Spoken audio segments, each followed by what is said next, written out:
She had survived wolves in the forest, but the true beast had worn a nobleman's title all along. England, 1823.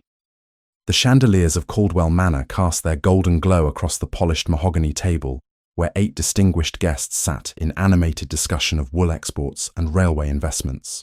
The dining hall carried the warmth of spring through tall windows that overlooked manicured gardens, and the air held the mingled scents of roasted pheasant, candle wax, and expensive French wine. It was the sort of evening that should have been pleasant, civilized, unremarkable. Marguerite Fenwick moved through the room as she had learned to move over 4 years of servitude, silently, efficiently, invisible.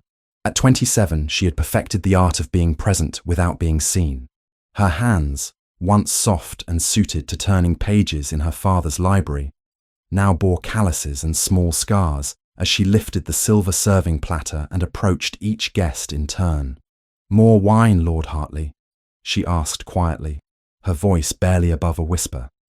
The portly lord waved his hand dismissively without looking at her, too engaged in his debate with the gentleman across from him about tariff reforms. Marguerite moved on. At the head of the table sat Earl Vincent Caldwell, 45 years old and master of the house, his greying hair combed back from a face that might have been handsome, if not for the coldness in his pale eyes. He watched Marguerite's movements with the attention of a man who enjoyed finding fault. "Miss Fenwick," he said suddenly, his voice cutting through the pleasant conversation like a blade through silk. "Approach, if you would." Every head at the table turned. Marguerite's stomach clenched, but she moved forward, the heavy platter trembling slightly in her grip. "Yes, my lord?" Caldwell set down his wineglass with deliberate care. "I find myself troubled this evening. You see, Lady Pemberton arrived wearing a particularly fine silver brooch, a family heirloom she mentioned came from her grandmother. She placed it on the sideboard in the entrance hall before dinner, as the clasp was bothering her." He paused, letting the silence stretch. "And now, curiously, that brooch has vanished." Lady Pemberton, a woman in her 60s with elaborate curls and too many rings, gasped softly. "Vincent, surely you do not mean to suggest—" "I suggest nothing," Caldwell interrupted smoothly. "I merely state facts. The brooch was there when we entered the dining hall. You were the only servant to pass through that entrance after Lady Pemberton placed it there, and now it is gone." "My lord, I did not take anything," Marguerite said, her voice steady despite the fear rising in her chest. "I would never—" "Of course you would say that." Caldwell stood, moving around the table with the careful steps of a predator. "Perhaps we should verify the truth. Empty your pockets, if you please." Marguerite's hands moved to the pockets of her plain grey servant's dress, knowing they contained nothing but a worn handkerchief. She pulled the fabric out to show them empty, but when she did, something small and silver tumbled out, clattering onto the floor with a sound that seemed impossibly loud in the sudden silence. The brooch. "Good God," Lord Hartley breathed. Marguerite stared at the silver piece on the floor, her mind struggling to understand. It had not been there. She had checked her pockets that morning, as she did every morning. Someone had placed it there. He had placed it there. "My lord, I swear on my father's grave, I did not—" "Enough!" Caldwell's voice was cold as Winterstone. "Lady Pemberton, I apologize profusely for this embarrassment. Please, retrieve your property. The girl will be dealt with after you have all departed." The meal continued, but the pleasant atmosphere had shattered. Guests cast looks of disgust and pity toward Marguerite, as she stood frozen near the wall, the platter forgotten in her hands. She could see it in their faces, the judgment already rendered. The daughter of a dead viscount, fallen so low as to steal from guests. How predictable, how pathetic. When the last carriage finally rolled away down the long drive, Marguerite stood in the entrance hall, her hands clasped before her, waiting. She heard his footsteps approaching from the dining room, measured and unhurried. "Come," Caldwell said simply, walking past her toward his study. She followed, because what choice did she have? The study door closed behind them with a solid sound that might as well have been a cell door locking. The room smelled of tobacco and old leather, lined with books Caldwell never read and paintings of ancestors who were not his own. "You made a fool of me tonight," he said quietly, pouring himself brandy from a crystal decanter, in front of important men whose good opinion I require for business. My lord, I did not take that brooch. You know I did not. The words came out stronger than she intended. His hand moved so fast she barely saw it. The blow caught her across the cheekbone, snapping her head to the side. Pain exploded white and hot behind her eyes. You will not contradict me, Caldwell said, his voice still terribly calm. 4 years you have worked here. 4 years, and the debt your pathetic father left has only grown larger. Do you know why? Because you are worthless. Because everything you touch costs me money. Food, lodging, the very air you breathe under my roof. The debt was £180 when my father died, Marguerite managed, tasting blood from where her teeth had cut her lip. I have worked every day for 4 years. I have... The second blow knocked her backward into the desk. She tried to catch herself, but her ribs connected with the desk's edge, sending a lance of agony through her side.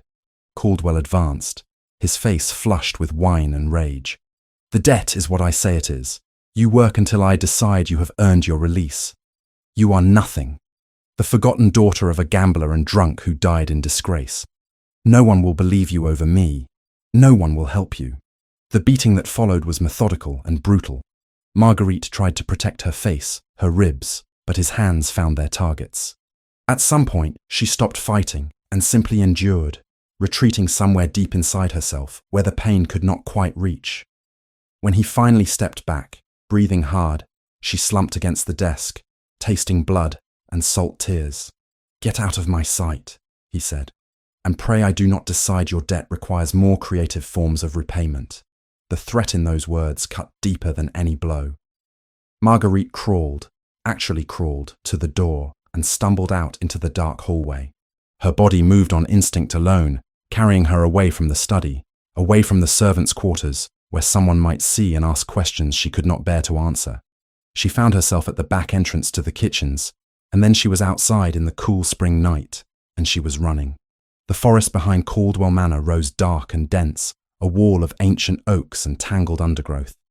Marguerite plunged into it without thought, brambles catching at her dress and hair. Branches whipped across her face and arms. Her feet, still in thin house slippers, found every root and stone. But she did not stop. She ran until her lungs burned and her legs trembled, until she had no idea which direction she had come from or where she was going. The last light of sunset faded to purple and then to black between the canopy overhead. Night sounds emerged, rustlings and distant calls that might have been owls or might have been something else entirely. Marguerite collapsed against the trunk of a massive oak, gasping for air, her whole body shaking. Her face throbbed where Caldwell had struck her. Her ribs screamed with every breath. Blood soaked through her dress from scratches she did not remember receiving. 4 years. 4 years of this, and it would never end. The debt would never be paid, because Caldwell would never allow it to be paid. And now he had made his intentions clear. There were worse things than beatings. A low growl rumbled from the darkness to her left. Marguerite's head snapped up, her heart suddenly pounding for an entirely different reason. Yellow eyes reflected what little moonlight penetrated the forest canopy. Then more eyes appeared, and more, forming a semicircle in the shadows. Wolves. She pushed herself upright, her back pressed against the tree trunk. 5 of them, moving closer with the patient confidence of predators who knew their prey was cornered. Marguerite took a step backward, then another, and felt the ground suddenly drop away behind her. She threw herself forward with a cry, landing hard on her hands and knees at the very edge of a ravine she had not known was there. The wolves advanced, low growls building in their throats. Marguerite scrambled backward until loose dirt and stones skittered down into darkness behind her. The drop was steep, maybe fatal. The wolves were close, definitely fatal. "Help!" she screamed into the night, knowing no one would hear, no one would come. "Someone, please!" The largest wolf, its grey coat silver in the moonlight, bunched its muscles to spring. And then thunder erupted from the forest, the sound of hooves striking earth at full gallop. The wolves scattered as a massive black horse burst through the trees, a rider bent low over its neck. The animal did not slow, driving straight through where the pack had been, scattering them like leaves. The rider pulled the horse around in a tight circle, placing himself between Marguerite and the wolves, which had regrouped but now held back, wary of this new threat. The man dismounted in one fluid motion, tall and broad-shouldered in a dark riding coat. He moved toward Marguerite, who was still frozen at the ravine's edge. "Easy," he said, his voice low and steady. "Do not move. I have you." He reached her just as exhaustion and shock finally overwhelmed her body's ability to remain upright. Marguerite felt herself falling, felt strong arms catch her, and then consciousness slipped away like water through her fingers. The last thing she registered was being lifted, wrapped in something warm that smelled of wool and sandalwood, and the rhythmic movement of a horse beneath her. Dominic Ashmore, Duke of Graymont, adjusted the woman in his arms and urged his horse toward home through the dark forest, his jaw set, and his green eyes hard with fury at the marks he had seen on her face. Consciousness returned slowly, bringing with it confusion and a dull ache that seemed to inhabit every part of Marguerite's body. She opened her eyes to unfamiliar surroundings bathed in soft morning light. The ceiling above her was painted cream with delicate plasterwork in the corners. Silk curtains in pale blue framed tall windows, through which she could see a sky unmarred by the smoke of London. The bed beneath her was impossibly soft, the linens fine and clean-smelling. Nothing like the rough blanket on the narrow cot she had grown accustomed to in the servants' quarters at Caldwell Manor. Panic seized her chest. Where was she? How had she arrived here? Her last clear memory was of wolves and darkness and falling, and then nothing. Had Caldwell sold her, traded her to settle some debt? The thought sent ice through her veins. Marguerite threw back the covers and swung her legs over the side of the bed. Pain lanced through her ribs, sharp enough to steal her breath. She pressed a hand to her side and felt bandages beneath the soft white nightgown someone had dressed her in. Her nightgown, not her servant's dress. Someone had undressed her while she slept. The room spun slightly as she stood, but she forced herself toward the window. 3 stories up at least, overlooking gardens that stretched to a line of trees in the distance. Beautiful, expensive, and completely unknown. A gilded cage was still a cage. The window latch resisted her trembling fingers. She had just managed to work it open when the door behind her opened. "Please do not do that." The voice was female, gentle but firm. "You will hurt yourself further, and we have only just finished bandaging your ribs." Marguerite spun around, nearly losing her balance. A woman stood in the doorway, perhaps 29 years old, with auburn hair arranged in a fashionable style and kind hazel eyes. She wore a morning dress of deep plum that spoke of quality and good taste. Everything about her suggested refinement and wealth. "Where am I?" Marguerite demanded, though her voice came out weaker than she intended. "What do you want from me?" The woman moved into the room with slow, careful steps, as though approaching a frightened animal. "You are at Graymont Manor. I am Lady Cecilia Ashmore. My cousin, the Duke of Graymont, brought you here 2 nights ago. You were injured and unconscious. We have been caring for you." 2 nights. Marguerite's hand went to her face, finding bandages there as well, and the tender swelling of bruises. Memory came flooding back in fragments. The dinner party, the false accusation, Caldwell's fists running through the forest, the wolves, and then a rider on a black horse, strong arms catching her as she fell. "I need to leave," Marguerite said, moving toward the door. Every instinct screamed that this was wrong, that kindness was a trap, that people like her did not wake in rooms like this without a terrible price to pay. "I cannot be here. He will come for me. He will say I stole something or ran away from my obligations. I need to go before..." "Before what?" Lady Cecilia stepped aside, not blocking the door. "You are not a prisoner here, Miss Fenwick, but you are in no condition to go anywhere. Please sit down before you fall down." The use of her family name, spoken with respect rather than contempt, caught Marguerite off guard. She swayed slightly, and Lady Cecilia was there, guiding her back to the bed with gentle hands. "How do you know my name? You spoke it in your fever." Among other things, Lady Cecilia's expression held sympathy, but no pity. which somehow made it easier to bear. A physician examined you yesterday. You have 3 cracked ribs, severe bruising, and multiple lacerations. You also have older injuries that suggest this was not the first time someone struck you. Shame burned through Marguerite's chest, hot and choking. She turned her face away, unable to meet the other woman's eyes. A knock at the door interrupted the heavy silence. Lady Cecilia rose and opened it to admit a grey-haired man carrying a leather medical bag, and behind him a figure Marguerite recognized from her fragmented memories. Tall, dark-haired, with piercing green eyes that seemed to take in everything. The Duke of Greymont. He remained in the doorway while the physician approached the bed. "Miss Fenwick," the doctor said in a professional but not unkind tone, "I am Dr. Whitmore. May I examine your injuries to ensure they are healing properly?" Marguerite nodded mutely. The examination was thorough but respectful, the doctor's hands gentle as he checked her ribs, looked at the cuts on her arms and face, listened to her breathing. Through it all, she was acutely aware of the Duke's presence, though he did not come closer or speak. "The ribs will take several weeks to heal," Dr. Whitmore said finally, repacking his bag. "No strenuous activity. The bruising will fade in time. Keep the cuts clean and dry." He paused, his expression troubled. "Miss Fenwick, some of these injuries concern me. The pattern suggests repeated trauma over an extended period. If you are in a dangerous situation, she is safe now," the Duke said quietly from the doorway. "That is all that matters." After the doctor left, an uncomfortable silence settled over the room. Marguerite kept her eyes on her hands, clasped tightly in her lap. Lady Cecilia moved to pour water from a pitcher into a glass and brought it to her. "You must have questions," the Duke said. He had not moved from his position near the door, maintaining a careful distance that Marguerite found herself grateful for. "I will answer them as honestly as I can." "Why did you bring me here?" The question came out barely above a whisper.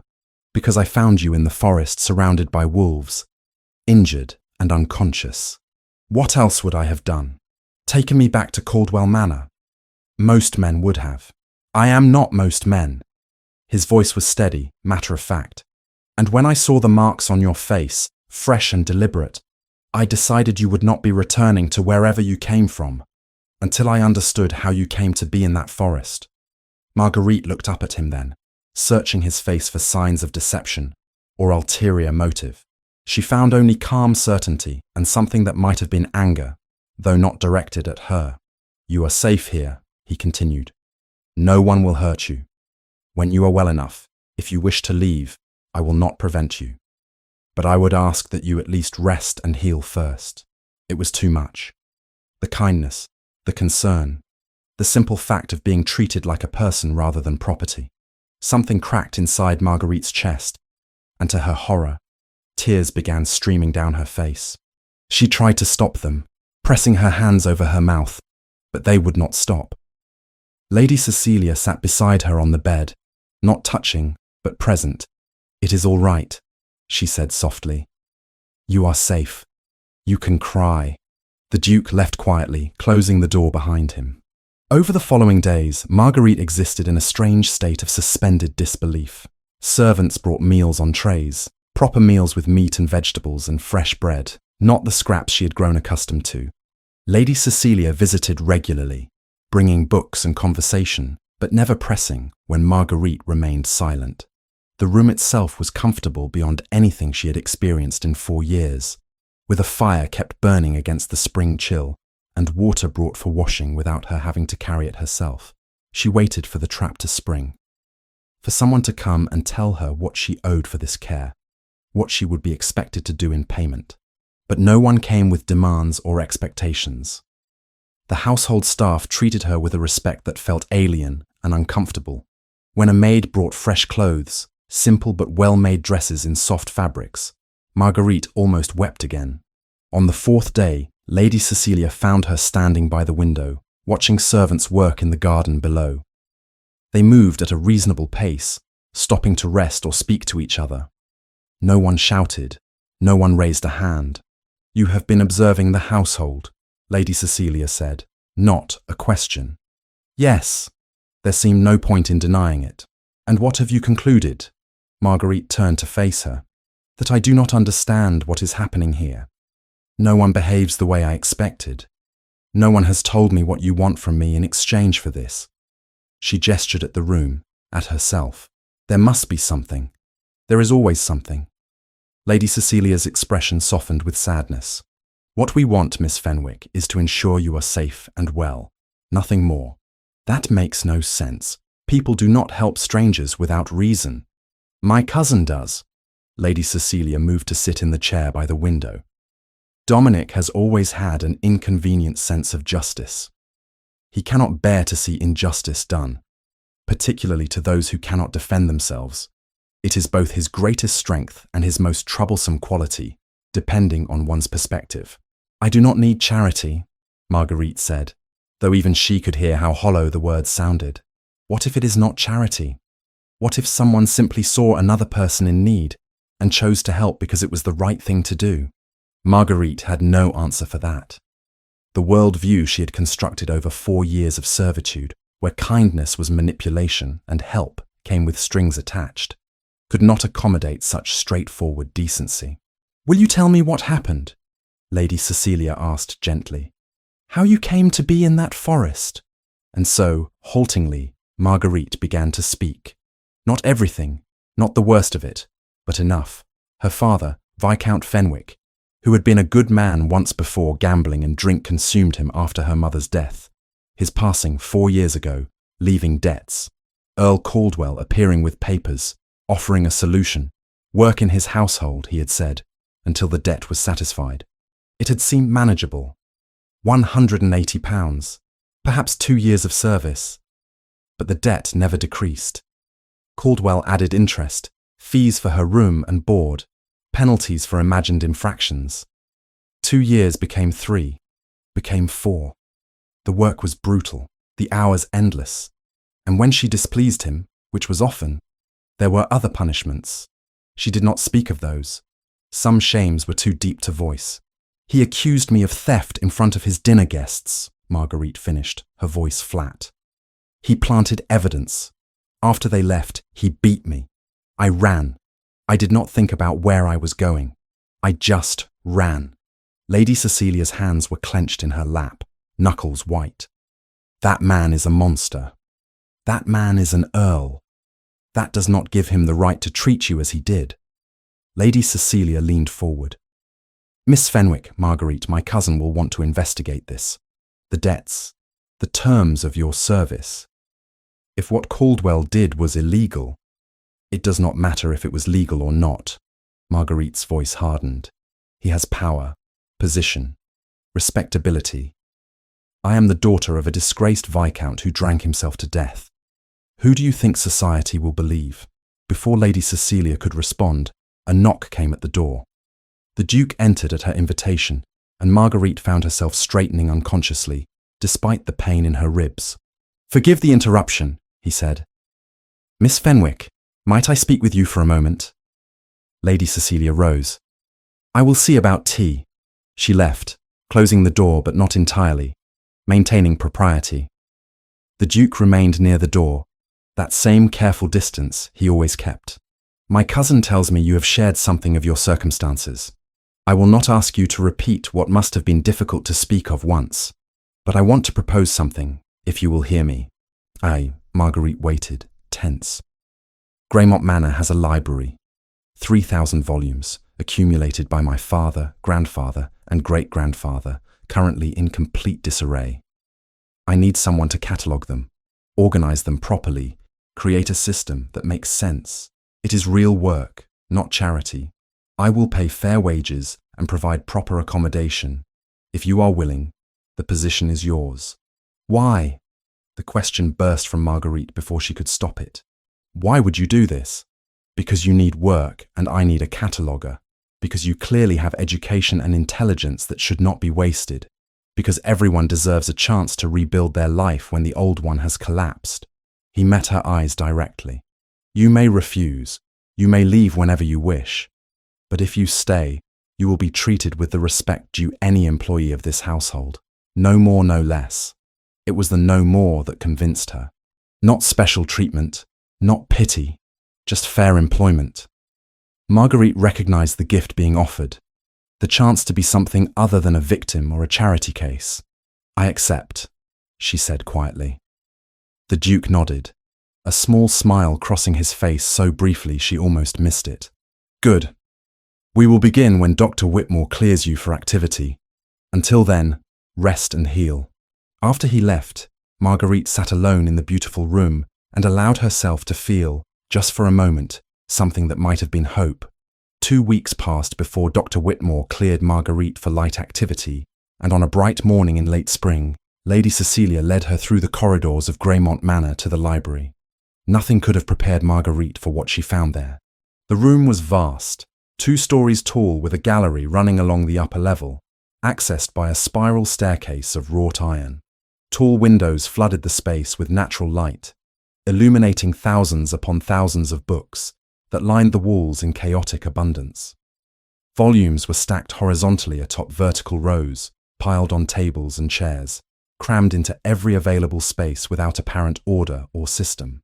The smell of old leather and paper hung in the air, familiar and achingly nostalgic. Good heavens, Marguerite breathed, turning slowly to take it all in. 3 generations of Ashmore men who all loved books, but none of whom believed in organization, Lady Cecilia said with a smile. Dominic has been meaning to sort it for years, but between managing the estate and his business interests, he never finds the time. Or perhaps, she added thoughtfully, he has been waiting for the right person. Marguerite moved deeper into the library, her fingers trailing along leather spines. Here was a collection of Shakespeare, beside a treatise on agricultural improvements, beside what appeared to be a medieval manuscript in Latin. There was no system, no logic, just beautiful chaos born of passionate acquisition without thought for practical retrieval. May I begin? She asked, already mentally organizing the overwhelming task into manageable steps. It is why you are here, Lady Cecilia replied warmly. Everything you need is at your disposal. If you require anything else, you need only ask. Marguerite started that very day, beginning with a complete inventory. She worked methodically, moving through section by section, recording titles, authors, subjects, and conditions in the ledgers provided. The work was absorbing in a way she had not experienced in years, demanding both intellectual engagement and careful attention to detail. Hours passed without her noticing, marked only by the changing angle of light through the windows. She discovered rare first editions mixed with common prayer books, scientific texts from the previous century alongside contemporary poetry, travel journals describing lands she had only dreamed of visiting. Each book was a small treasure, and Marguerite handled them with the reverence they deserved. On the 3rd day, she became aware of a presence and looked up to find the Duke standing in the doorway of what she now knew was his study, which adjoined the library. He was dressed simply in shirt sleeves and waistcoat, papers in hand, watching her work with an expression of quiet interest. "Forgive me," he said when their eyes met. "I did not mean to disturb you. I was merely curious about your progress." "No disturbance, Your Grace." Marguerite set down the volume she had been examining. "I have completed the inventory of the south wall. Nearly 400 volumes, including a rather remarkable collection of natural philosophy texts from the last century. My grandfather's acquisitions. He fancied himself a scientist, though I believe his experiments were more enthusiastic than rigorous." The Duke moved into the library, maintaining a respectful distance. "You have a system in mind for organizing them?" "I thought to begin with broad categories: history, natural sciences, literature, philosophy, and then subdivide within those by author and date of publication. Unless Your Grace has a preference?" "I trust your judgment entirely." He glanced at the neat rows of ledgers where she had been recording information. "You have beautiful handwriting, clear and precise. My father insisted upon it. He said illegible writing was evidence of an undisciplined mind." The memory came without the usual accompanying pain, softened somehow by the present context. "He sounds like he was a learned man." He was. Marguerite returned to her work, aware of the Duke still present, but not pressured by it. After a moment, he returned to his study, leaving the door open between them. This became their pattern. Marguerite worked in the library, while the Duke conducted business in his study. Sometimes hours would pass in comfortable silence, broken only by the scratch of pens and the occasional rustle of pages.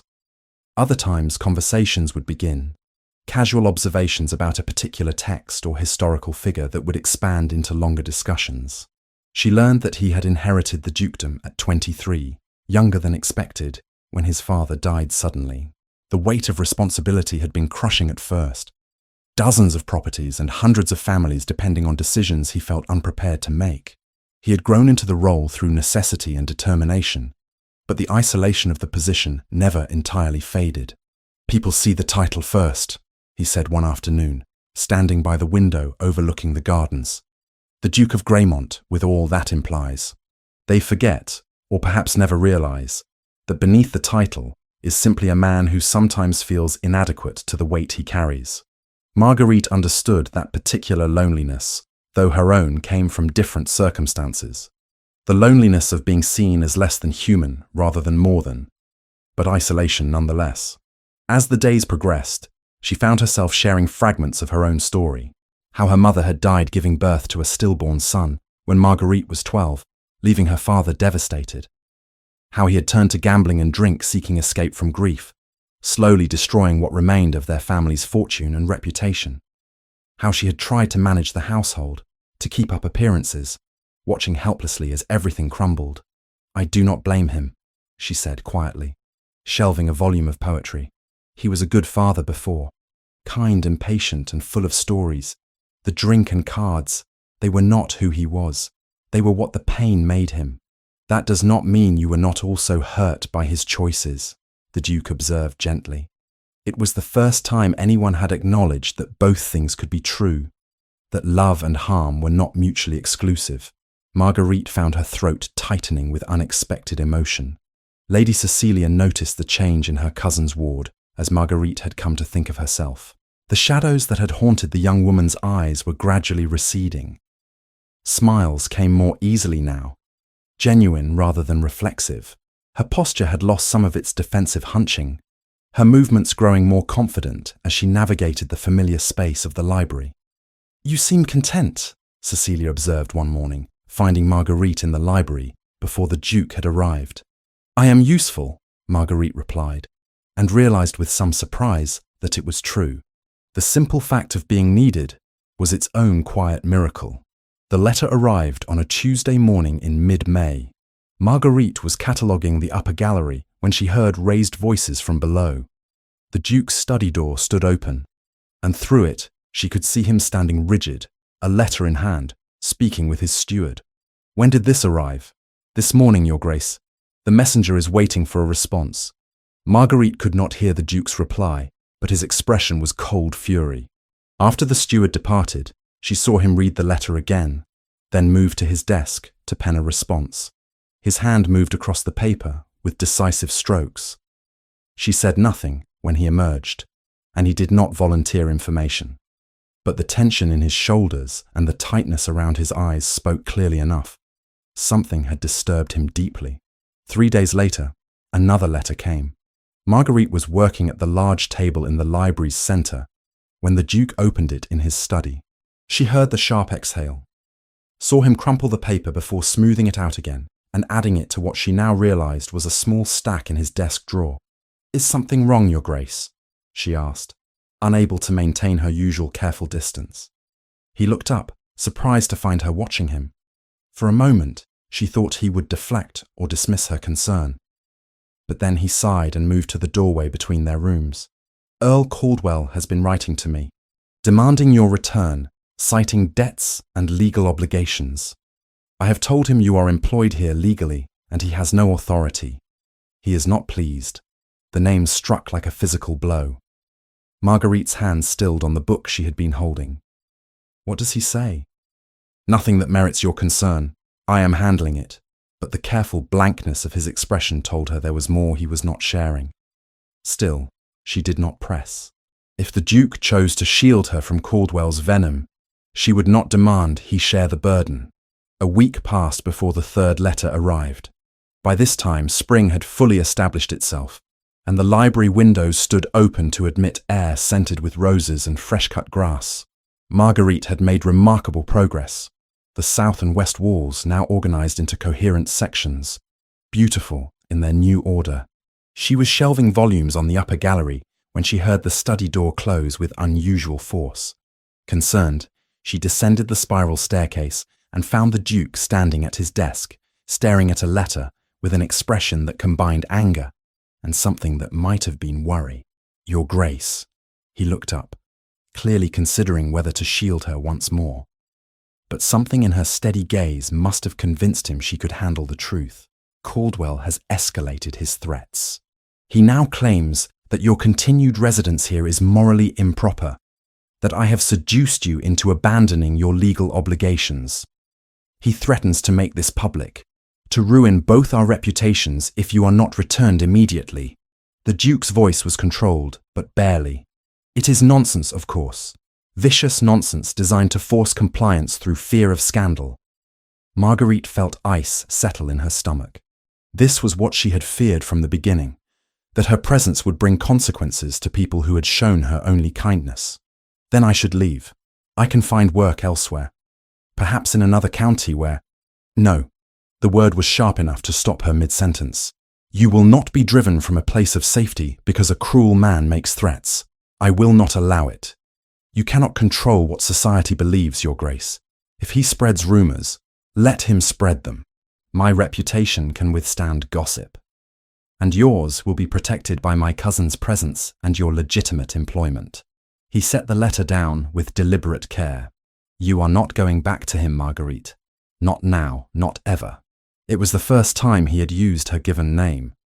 The intimacy of it, combined with the fierce protectiveness in his voice, made something warm unfold in her chest. Something dangerous that she could not afford to feel. That night, Marguerite worked late in the library, unable to settle her thoughts enough for sleep.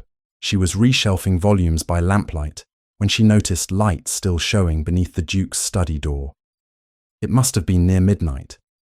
She approached quietly and found him at his desk, the 3 letters from Caldwell spread before him, his expression troubled in the flickering lamplight.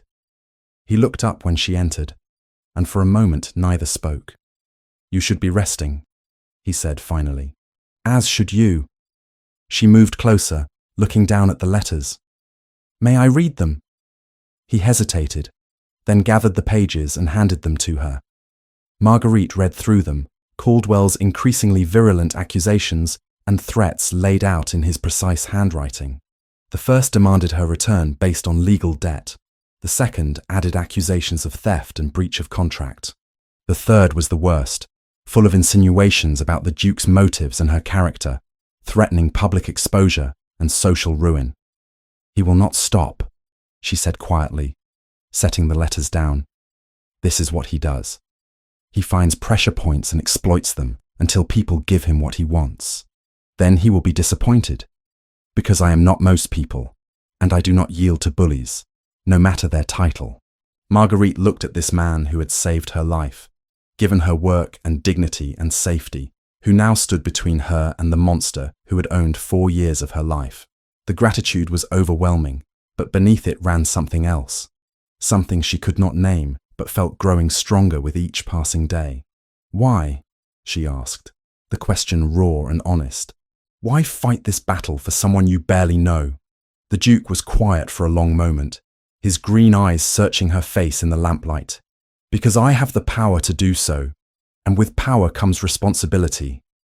Because I looked at you that night in the forest and saw someone fighting to survive against impossible odds.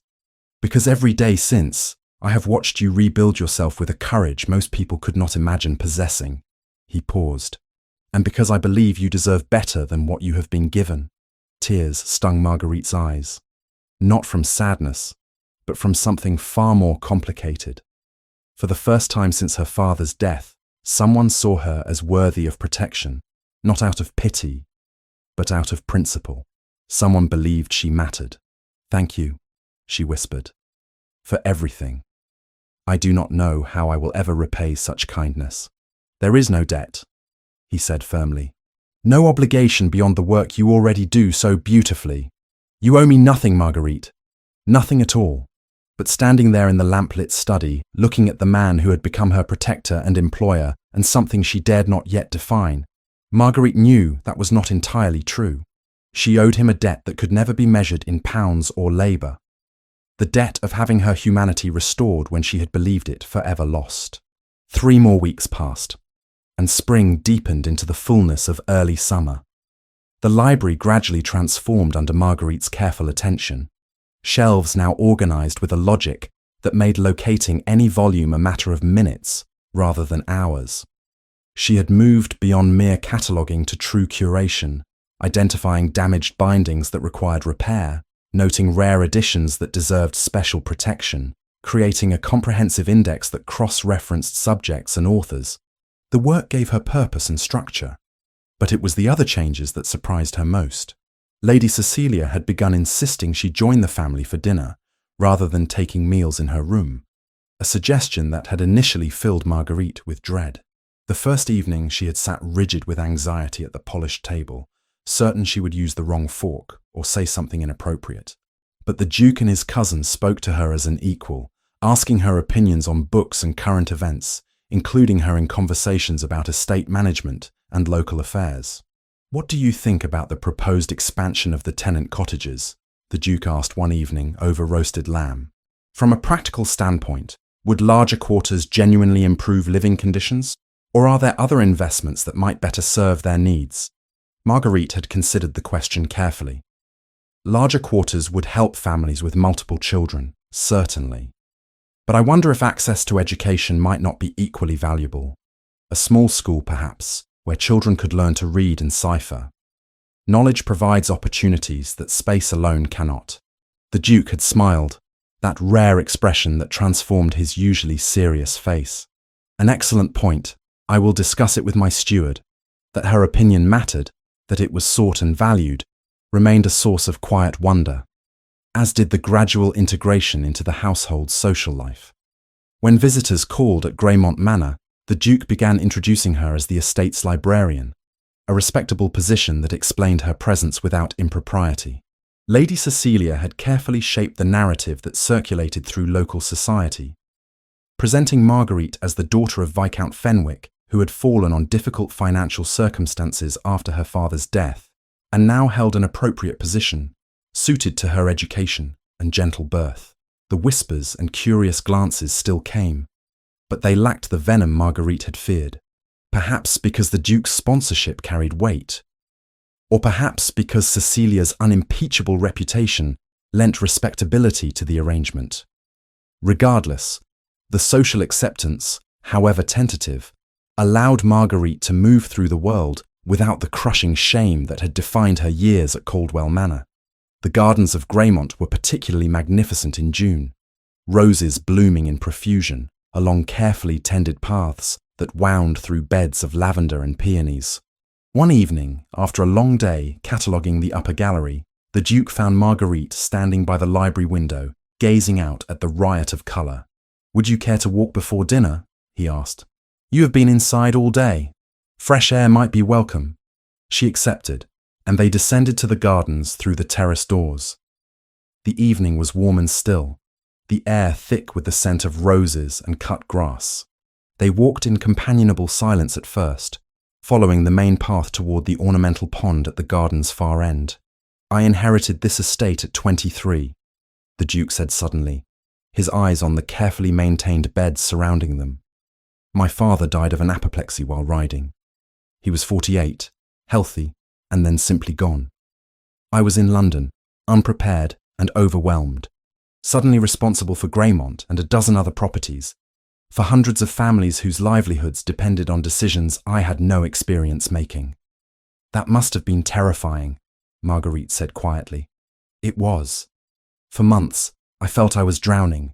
Every decision felt impossible, every choice fraught with consequences I could not predict. My steward was patient, thank God, and my mother's sister helped until she passed 2 years later. But the loneliness of the position never quite faded." He paused by the pond, watching the late sunlight shimmer on the water. "There is something isolating about standing at the peak of social hierarchy. People see the title, the power, the wealth, They cannot see past it to the man beneath, or perhaps they choose not to. Marguerite understood that particular isolation, though from the opposite direction. She had been invisible not from elevation but from degradation, erased as surely as if she had never existed. Both forms of invisibility carried their own weight. "My father had a library," she said, surprising herself with the willingness to share. "Smaller than yours, but he loved every volume. He would read to me in the evenings when I was young, from Shakespeare and Milton and the great histories. After my mother died, the library became his refuge. He would spend hours there, though I think toward the end he was not reading so much as hiding. You must have loved him very much. I did, and I was angry with him too, for destroying what remained of our family through drink and cards. Both things were true. I have learned that love does not preclude anger, nor does anger negate love." She looked at the Duke, finding him watching her with an intensity that made her breath catch. "Thank you for understanding that." They walked on, and Marguerite became increasingly aware of the Duke's presence beside her, the way their steps naturally synchronized, how close his hand was to hers. When they reached a narrow section of path forcing them to walk single file, he offered his arm to help her navigate the uneven stones. The touch of his hand on hers, warm through the thin fabric of her sleeve, sent an unexpected jolt through her body. She told herself it meant nothing. Gratitude and admiration were not the same as romantic feeling. The Duke was her employer, her protector, occupying a social sphere so far above her current position as to be unreachable. Any other interpretation was foolish fantasy born of her isolation and dependence. But when they returned to the manor and he smiled at her in the golden evening light, thanking her for the pleasant conversation, Marguerite felt something shift in her chest, something warm and dangerous and entirely inappropriate. The following weeks brought more walks, more conversations that ranged from literature to philosophy to the practical matters of estate management. The Duke seemed genuinely interested in her opinions, often asking her perspective on decisions before him. She learned he was considering reforms to improve tenant conditions, that he corresponded with other progressive landowners about agricultural innovations, that he sat on committees addressing poverty in London's growing industrial districts. "Most of the peerage think me eccentric at best, dangerously radical at worst," he admitted during one walk. "They cannot understand why I concern myself with the welfare of those beneath my station. But how can I not? Their labour sustains my wealth. Their suffering diminishes us all. Justice should not be optional." Marguerite found herself watching him when he was not looking, noticing the way sunlight caught in his dark hair, the strength in his hands as he handled books, the rare smiles that softened his usually serious expression. She tried to suppress these observations to maintain professional distance, but the effort grew harder with each passing day. Lady Cecilia noticed, of course. She said nothing directly, but Marguerite caught the knowing looks, the small smiles when she and the Duke emerged from the library after hours of work, the careful way Cecilia always maintained her presence as chaperone, while still allowing them space to develop their friendship. The invitation arrived in mid-June, an elegant card requesting the pleasure of the Duke of Greymont's company at a small ball being hosted by Lord and Lady Pemberton at their estate 5 miles distant. The event would celebrate their daughter's engagement, a modest gathering of perhaps 50 guests from the local gentry. "You should attend," Lady Cecilia told Marguerite when she learned of it. "It would be good for you to be seen in society, to establish yourself as part of the community." "I have nothing appropriate to wear to a ball," Marguerite protested, though the thought of dancing again, of music and light and normalcy, tugged at something long dormant inside her. "Then we shall remedy that immediately." Cecilia's tone brooked no argument. "I have several gowns from before my husband's death that would suit you beautifully with minor alterations. Come, we shall see what works." The dress Cecilia selected was elegant without being ostentatious, pale green silk with delicate embroidery at the neckline and hem. When Marguerite saw herself in the mirror the evening of the ball, hair arranged in a simple but fashionable style, she barely recognized the woman looking back, not the broken servant from Caldwell Manor, but not quite the girl she had been before either. Someone new, still becoming. The Pemberton estate blazed with light when their carriage arrived. music spilling out into the summer night. Marguerite felt her anxiety rising as they entered, overwhelmed by the crowd and noise and the weight of curious eyes. But the Duke appeared at her elbow, offering his arm with quiet reassurance. "You look lovely," he said, simply and sincerely. "And you belong here as much as anyone." They moved through the crowd, the Duke introducing her to various neighbours and acquaintances. Some she had met before during calls at Greymont, others were new. Most seemed genuinely welcoming, though Marguerite caught occasional whispers and speculative glances. The daughter of Viscount Fenwick, employed by the Duke, living under his roof with only Lady Cecilia as chaperone. The situation was unconventional enough to generate interest if not quite scandal. The dancing began, and Marguerite found herself approached by several gentlemen requesting the honour. She declined politely, suddenly nervous about her ability to remember the steps after so many years. But when the Duke appeared before her as a waltz began, she could not refuse. "Dance with me," he asked, extending his hand.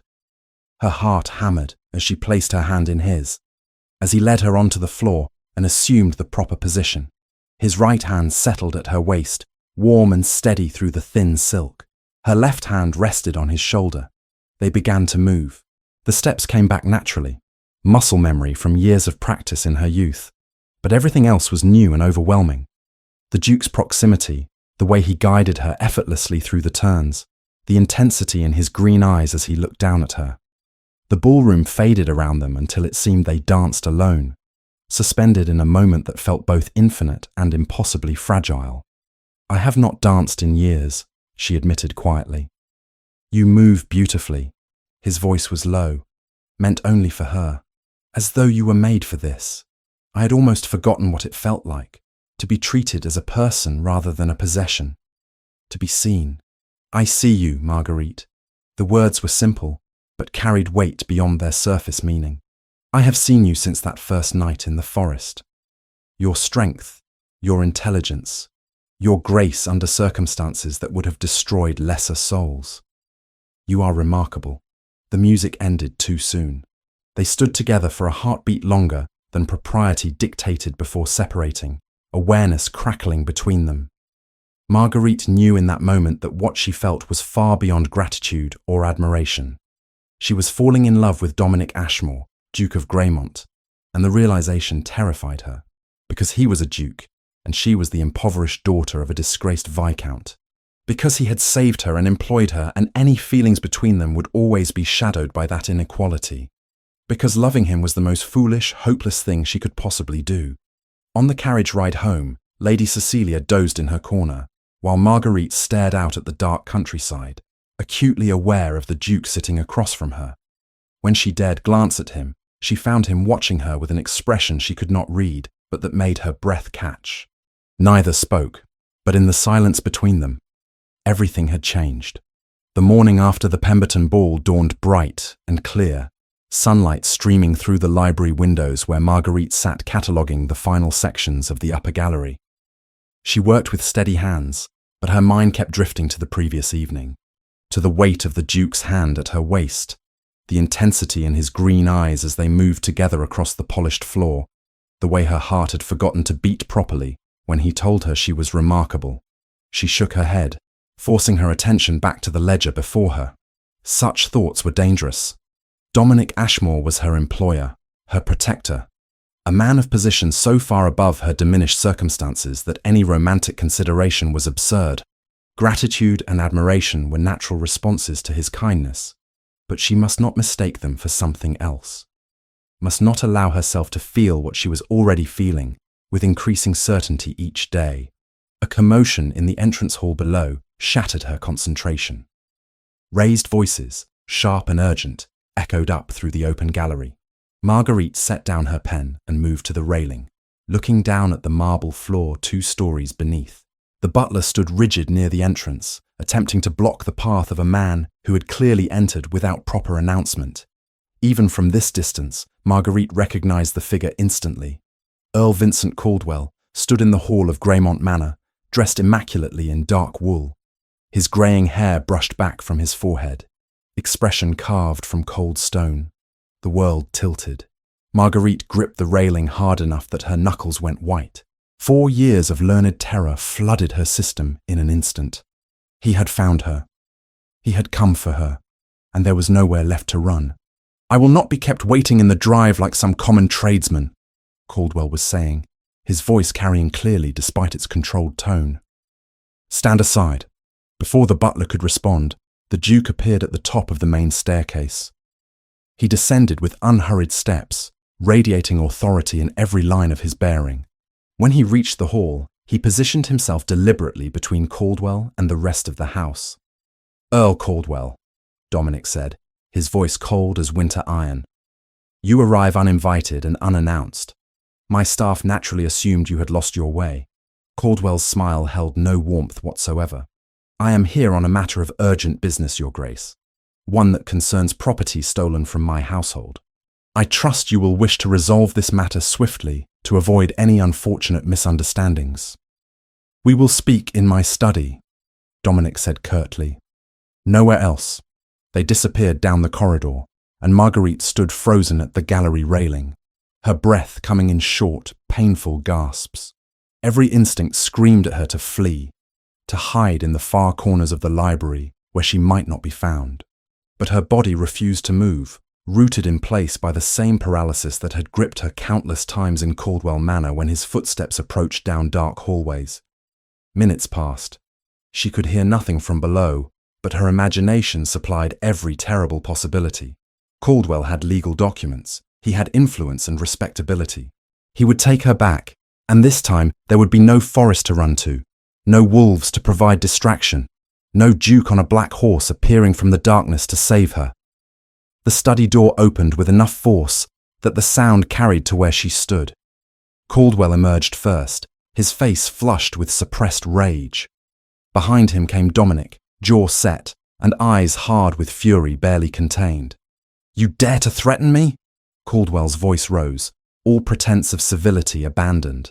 "You, who have harbored my property for weeks, who have interfered in lawful business relationships, who have sheltered a woman bound by legal contract to my service. Miss Fenwick is not property," Dominic said, each word bitten off with precision. "She is a free woman employed in my household. Whatever arrangement you claim to have had with her father does not give you ownership of another human being. I hold signed documents acknowledging debt and obligation. Those documents are legally binding. You cannot simply decide they do not apply because you have developed an inappropriate attachment to a servant girl." Caldwell's smile turned cruel. "Or perhaps the attachment is more than inappropriate. Perhaps there are other reasons you wish to keep her close." Marguerite pressed her hand to her mouth, stifling the sound that wanted to escape. She knew where this was leading. Caldwell was planting seeds of scandal, insinuating impropriety that would destroy whatever fragile social acceptance she had begun to build. "Choose your next words very carefully," Dominic said quietly, but the threat in his voice was unmistakable. "You stand in my home, under my roof. I suggest you remember that before you speak further." "I will speak truth wherever I stand," Caldwell replied. "The daughter of a disgraced viscount, living under the roof of an unmarried duke, with only a widowed cousin as chaperone. How long do you imagine society will accept this arrangement once questions are raised? How long before your own reputation suffers alongside hers?" "Get out!" The command came flat and final. "Leave my property immediately and do not return. If you attempt to contact Miss Fenwick again, if you send men to watch my estate or spread lies about her character, I will make it my personal mission to investigate every aspect of your business dealings. I suspect we will find much that would interest the authorities." Caldwell's expression darkened further. "This is not finished, Greymont. She owes me 4 years of service and a debt that continues to grow with each day she remains absent. I will have what is mine, by law if possible, by other means if necessary." He turned and strode toward the entrance, the butler hastily opening the door to hasten his departure. The heavy wood closed behind him with a solid thud that echoed through the suddenly silent hall. Marguerite stood motionless at the gallery railing, watching Dominic stand alone in the entrance hall, his hands clenched at his sides, breathing hard with suppressed fury. Then he looked up, his gaze finding her where she stood above. Their eyes met. In that moment, Marguerite saw everything she had been trying to deny. The fierce protectiveness in his expression, the way he looked at her as though she mattered more than reputation or social consequence, the raw emotion he made no attempt to hide. And she saw something else. She saw the certainty that this was not over, that Caldwell would escalate, that choosing to stay here under Dominic's protection would invite exactly the scandal the Earl had threatened. The room began to spin. Black spots appeared at the edges of her vision. She tried to draw breath, but her lungs refused to cooperate, seizing tight in her chest as panic flooded her system. The railing disappeared from her grip. She heard her name called from far away, and then there was only darkness. When awareness returned, she was lying on a settee in the library, Lady Cecilia's face hovering above her, lined with concern. Dominic knelt beside the settee, one hand resting lightly on her arm, his expression taut with worry. "Breathe slowly," Cecilia was saying, her voice calm and steady. "You are safe. You are at Greymont. Caldwell is gone." But he was not gone, not truly. He had been here, in this sanctuary, poisoning it with his presence and his threats. And he would come again, in one form or another, until he reclaimed what he believed was his, or destroyed them all in the attempt. "I cannot breathe," Marguerite gasped, her chest tight and painful. "I cannot." "Yes, you can," Dominic said firmly. "Look at me, Marguerite. Only at me. Match your breathing to mine." He exaggerated his breaths, slow and measured, and she tried desperately to follow the pattern. In, hold, out, in, hold, out. Gradually, agonizingly, her lungs began to obey. The crushing weight on her chest eased by increments. Dr. Whitmore arrived within the hour, summoned by a servant sent running. He examined her carefully, asked quiet questions, and finally pronounced what everyone already understood. "The body remembers trauma even when the mind attempts to move past it," he explained gently. "Encountering the source of that trauma can trigger severe physical responses. She needs rest, continued safety, and the assurance that she is protected." After the doctor departed, Lady Cecilia helped Marguerite to her room despite her protests that she could walk unaided. Once settled in bed, Marguerite closed her eyes against the overwhelming shame of her collapse, of being seen as weak and broken when she had worked so hard to rebuild herself. A knock at the door announced Dominic's presence. He entered at her invitation, maintaining his careful distance, but his eyes held such concern that fresh tears threatened. "I am sorry," she whispered. "I did not mean to cause such trouble." "You have nothing to apologize for," he said sharply, then softened his tone. "Marguerite, what happened today was not your fault. Caldwell's appearance here, his threats, your body's response to seeing him again, none of that reflects on your strength or character. I collapsed like a child. I could not even stand in his presence without. You survived 4 years of brutality and emerged with your spirit intact. That is not weakness. That is extraordinary courage." He moved closer, stopping at the foot of her bed. "I will not allow him near you again. That is a promise." "He has legal documents," Marguerite said hopelessly. "He has position and influence. What can promises do against that? More than you might imagine." Dominic pulled a chair close but did not sit, standing instead with his hands braced on the back.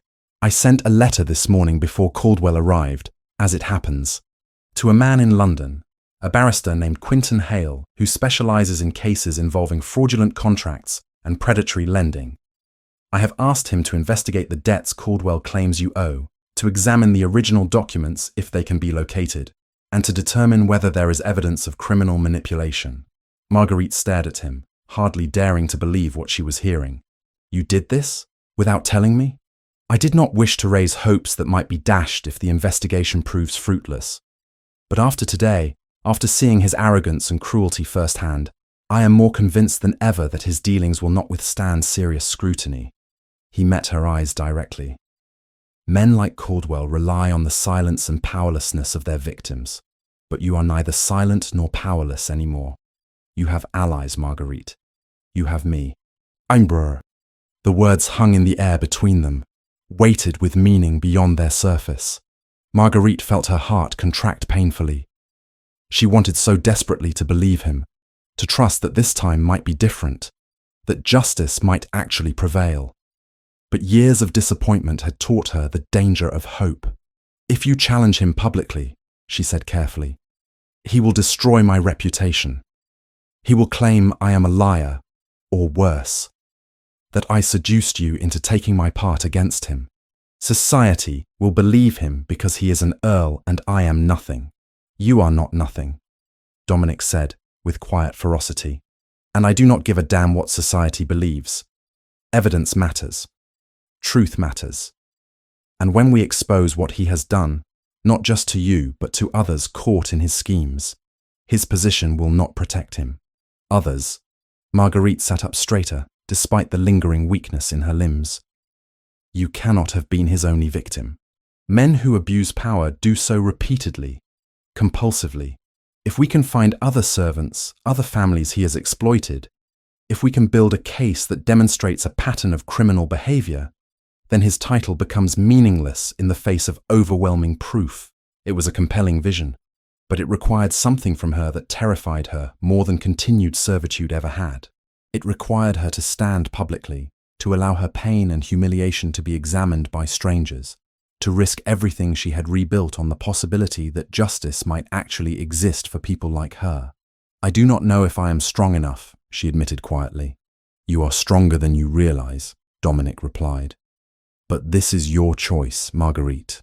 Entirely yours. If you decide the cost is too high, I will respect that decision. The investigation will continue regardless, focusing on financial records and other potential witnesses. You need not be the sole voice speaking against him." "But it would help if I were," she said, understanding the unspoken truth. "My testimony, combined with others, would be more powerful than documents alone." "It would," he admitted. "But I will not ask you to sacrifice yourself for the sake of a legal case. Your healing, your peace, those matter more." Marguerite looked at this man who had saved her life, who had given her meaningful work and treated her with dignity, who now offered to fight battles on her behalf while leaving the final choice in her hands. A man she loved with an intensity that frightened her almost as much as Caldwell's return had. "Give me time to think," she said finally. "I cannot decide this now, not with my mind still scattered from today. But I will consider it carefully, I promise." He nodded, accepting her answer without pressure or disappointment. "Take all the time you need. I will not begin any action that directly involves you without your express permission." After he left, Marguerite lay in the comfortable bed, staring at the ceiling as afternoon light shifted across the painted plasterwork. Her thoughts circled endlessly between fear and possibility, between the safety of silence and the terrible risk of speaking. But one thing had become crystalline clear. She could not continue as she was, existing in a suspended state between her past and an uncertain future, waiting for Caldwell to make the next move. At some point, she would need to choose. To retreat into obscurity and pray, he eventually tired of pursuing her, or to stand and fight with whatever weapons she and her allies could muster. The choice terrified her, but for the first time in years, she understood that it was her choice to make. That alone was worth something, perhaps worth everything. The reply from Quinton Hale arrived 2 weeks after Caldwell's unwelcome visit, delivered by private courier in a sealed envelope marked with the barrister's seal. Dominic read it in his study, while Marguerite worked in the adjacent library, the door between them open as had become their custom. When he finished the final page, he set the letter down carefully and called her name. She appeared in the doorway, a volume of poetry still in her hands. "Your Grace." "Sit, please," he said, gesturing to the chair across from his desk. "Mr. Hale has sent his preliminary findings. I thought you should hear them directly." Marguerite set the book aside and took the offered seat, her hands folded tightly in her lap. 2 weeks had passed since her collapse. 2 weeks of careful recovery and quiet contemplation. She had not yet given Dominic her final answer about testifying publicly, but she had come to understand that the decision could not be postponed indefinitely. Dominic picked up the letter again, though he had already memorized its contents. Hale began by attempting to locate the original creditors your father dealt with. He found 3 who still maintain records from that period. According to their ledgers, your father owed a total of £193 at the time of his death. Caldwell approached each creditor separately and purchased the debts for approximately 70% of their value. That matches what I was told, Marguerite said quietly. £180 was the figure Caldwell gave me initially. Indeed. But here is where matters become interesting. Dominic leaned forward, his expression intent. Hale obtained copies of the original debt documents from the creditors. When compared with the papers Caldwell presented to you, claiming you owed him, the numbers do not match. At all. Marguerite's breath caught. What do you mean? The documents Caldwell showed you claim debts totaling nearly £400, with compound interest and various fees that would have brought the total to well over £2,000 by now. But the original creditors confirm they sold him debts worth less than £200. Someone altered the figures after purchase, inflating them dramatically. He falsified the documents, Marguerite whispered.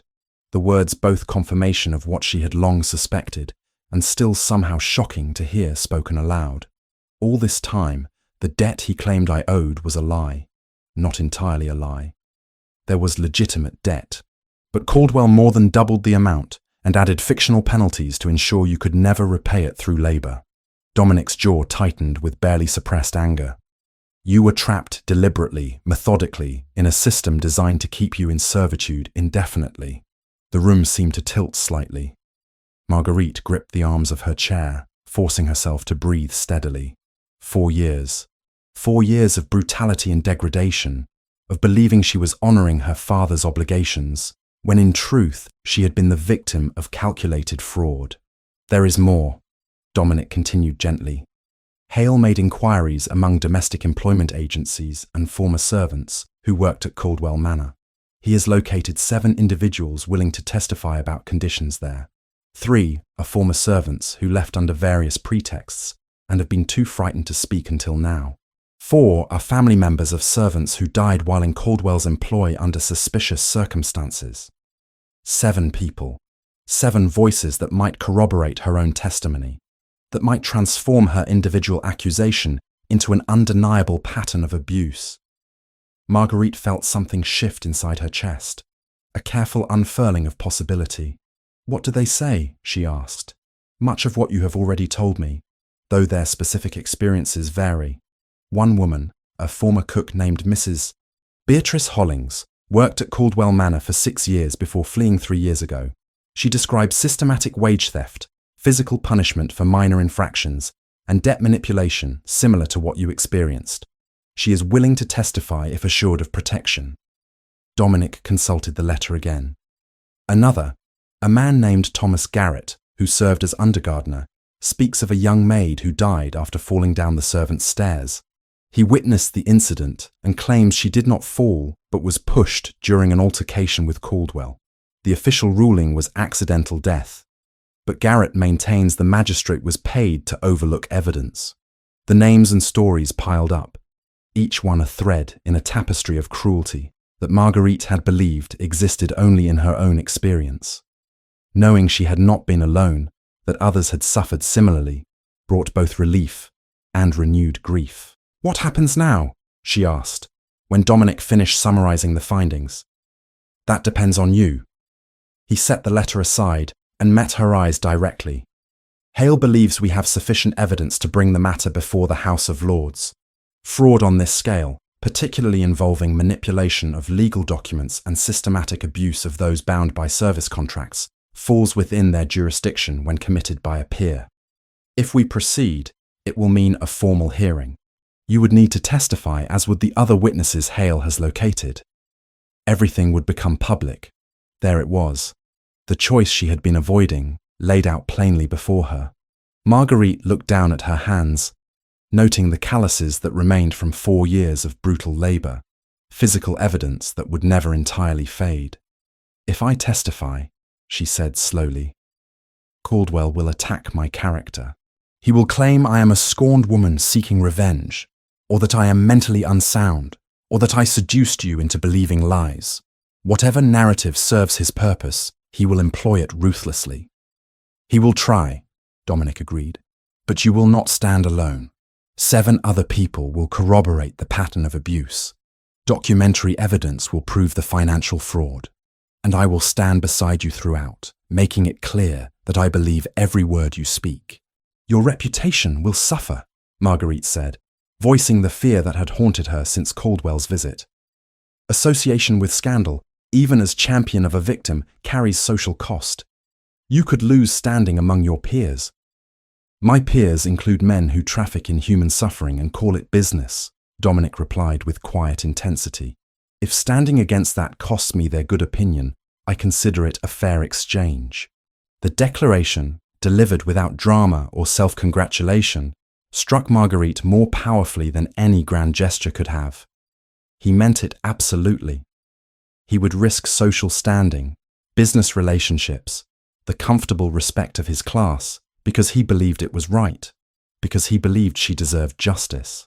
I need to meet them, Marguerite said abruptly. The other witnesses. If they are willing to put themselves at risk by testifying, I should know who they are. Hear their stories directly. Dominic nodded slowly. That can be arranged. Hale mentioned that Mrs. Hollings currently lives in the village of Ashford, about 12 miles from here. I could write to her, request a meeting if she is comfortable with it. Please do. And the others, if they are within reasonable distance. I cannot ask them to stand with me if I do not have the courage to stand myself. Over the following week, arrangements were made. Mrs. Hollings agreed to visit Greymont Manor, as did 2 other former servants who lived close enough to make the journey feasible. Thomas Garrett sent word that he would come, though he requested the meeting take place in the late evening when he finished his work at his current position. The first to arrive was Mrs. Hollings, a woman of perhaps 45 with grey-streaked hair and hands marked by decades of kitchen work. Lady Cecilia received her in a private sitting room, offering tea and treating her with a respect that clearly surprised the former cook. Marguerite entered to find the woman perched nervously on the edge of an elegant chair, teacup rattling slightly in its saucer. When their eyes met, something passed between them. Recognition, not of faces, but of shared experience. They were members of an unwanted fellowship, bound by survival of the same tormentor. Mrs. Hollings, Marguerite said, taking the seat beside her. Thank you for coming. I know this cannot be easy. It is not, miss, the older woman replied, setting down her teacup before it could spill. But when the barrister came round asking questions, when he said others were finally speaking up about what that man did, I knew I could not stay silent any longer. My conscience would not allow it. They talked for over an hour. Mrs. Hollings described 6 years of service at Caldwell Manor that began normally enough but deteriorated steadily as the Earl's true nature revealed itself. Wages withheld for invented infractions, food portions reduced as punishment, physical violence that escalated from occasional slaps to calculated beatings. There was a girl, Mrs. Hollings said, her voice dropping. Mary was her name, sweet thing, perhaps 17. She worked as chambermaid. The Earl took a particular interest in her, if you understand my meaning. When she resisted his advances, he became violent. I heard her screaming one night from the upper corridor. When I tried to go to her, I was locked in my own room. The next morning, they said she had fallen down the stairs. Broken neck. Marguerite's hands clenched in her lap. I heard whispers about a girl who died. I never knew the details. There were no details to know officially. The magistrate ruled it an accident within hours. Her family was paid a sum to accept the finding without question. But I saw Thomas Garrett's face after. He saw what really happened, and it haunted him. The other witnesses who came told similar stories, variations on the same theme of systematic cruelty enabled by social position and legal manipulation. A young undergardener who had been beaten so severely he still walked with a limp years later. A scullery maid whose wages were withheld for 9 months until she finally fled with nothing but the clothes she wore. Each story added weight to the growing evidence, transforming isolated incidents into an undeniable pattern. Thomas Garrett arrived on the 4th evening, a lean man of perhaps 30 with troubled eyes and work-roughened hands. He had been the one to witness Mary's death, and the memory clearly still disturbed him profoundly. I was trimming hedges near the servant entrance, he said, speaking to the group assembled in the sitting room. Dominic had joined them for this meeting, along with Lady Cecilia. I heard shouting from inside, then a scream that cut off sudden-like. When I ran in, I saw the Earl at the top of the stairs and Mary at the bottom, her neck bent at an angle that was not natural. He saw me seeing him, if you understand. He told me it was an accident, that she had stumbled in her haste. But I knew what I had seen. Why did you not speak at the time? Dominic asked, not accusatory, but genuinely curious. Garrett's expression turned bitter. Speak, Your Grace. To whom? The magistrate was the Earl's hunting companion. The local constable owed him money. I was an undergardener with no family and no prospects if I lost my position. Who would believe me over an Earl? Who would even listen? The question hung in the air, unanswerable because everyone in the room knew the truth of it. Justice, particularly for those without wealth or position, was often theoretical rather than practical. Things are different now, Dominic said firmly. You will have legal representation, multiple witnesses corroborating your accounts, documentary evidence of fraud, and you will have my public support, which may not mean everything, but it means something. After the witnesses departed, Marguerite remained in the sitting room with Dominic and Cecilia, the weight of what she had heard settling over her like a physical burden. 7 people willing to risk retaliation, willing to expose their own pain in the hope of preventing future suffering. Could she do less? I will testify, she said quietly, not just for myself, but for Mary, and for all the others who cannot speak. If there is even a chance of stopping him, of ensuring he cannot do this again, I have to try. Relief and concern warred in Dominic's expression. Are you certain? Once we set this in motion, there will be no turning back. You will be questioned, challenged, possibly vilified in public forums. It will not be easy. Nothing worthwhile ever is, Marguerite replied, surprised by the steadiness in her own voice. For 4 years I survived by making myself small, by accepting cruelty as inevitable. I will not do that anymore. Not when I have the opportunity to fight back, to stand with others who suffered as I did and demand accountability. Lady Cecilia reached over and squeezed Marguerite's hand. You are extraordinarily brave. I hope you know that. I am terrified, Marguerite admitted, but I am also angry, and that anger is stronger than fear right now. The preparation for the hearing consumed the next several weeks. Quinton Hale arrived at Greymont Manor to coordinate with his clients, a sharp-eyed man in his 40s with an intensity that reminded Marguerite of a bird of prey. He was thorough to the point of exhaustion, questioning each witness repeatedly, noting inconsistencies, anticipating every possible attack Caldwell's defense might employ. He will claim you are a vindictive woman seeking to destroy him, Hale told Marguerite during one particularly grueling session. He will suggest you are mentally unstable, that your time in his employ damaged your grasp on reality. He will insinuate improper relationships with the Duke to explain your sudden change in circumstances. You must be prepared to answer these accusations calmly, factually, without becoming emotional. I understand, Marguerite said, though her stomach churned at the thought of such public dissection. More importantly, Hale continued, you must be prepared for him to sit in that chamber and call you a liar to your face. Can you withstand that? Marguerite thought of Mary, broken at the bottom of the stairs, of Mrs. Hollings, fleeing in the night with nothing but terror as motivation, of 4 years lived in constant fear.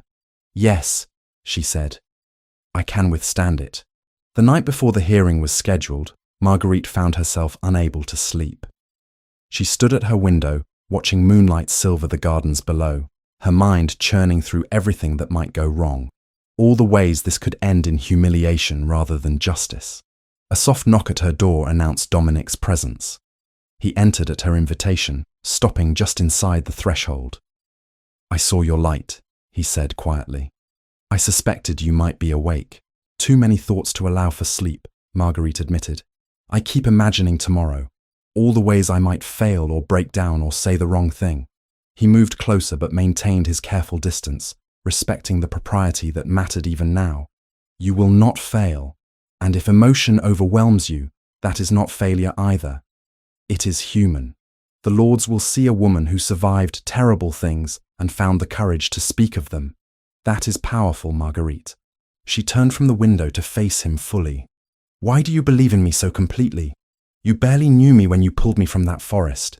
You had no reason to involve yourself in my troubles, yet you have risked reputation, resources, time. Why?" Dominic was silent for a long moment, and when he finally spoke, his voice carried an intensity that made her breath catch. "Because when I found you that night, surrounded by wolves and prepared to fall rather than return to captivity, I saw someone fighting for survival with everything they had left. Because in the weeks since, I have watched you rebuild yourself from fragments into something whole and remarkable. Because you deserve justice, and I have the power to help you obtain it."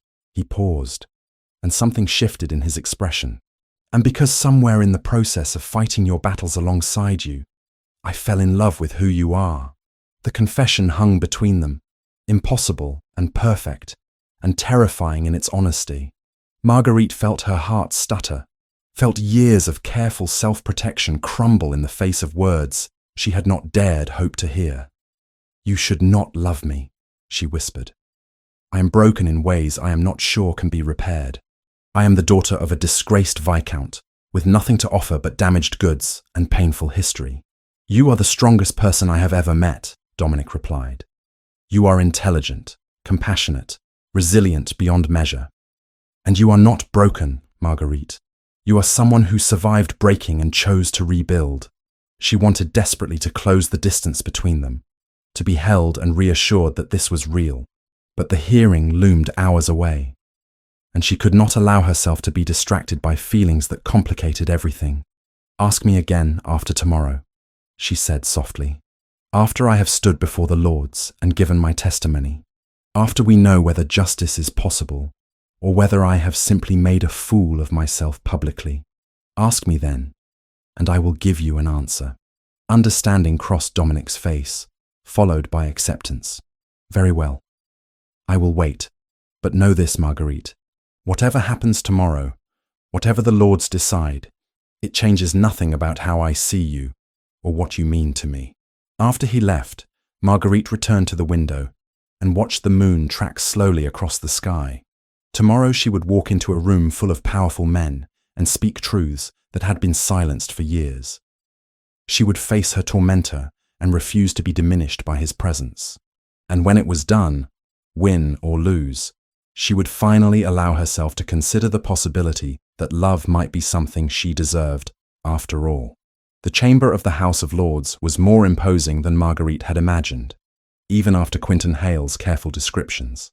The room rose in tiers of polished wood and red leather.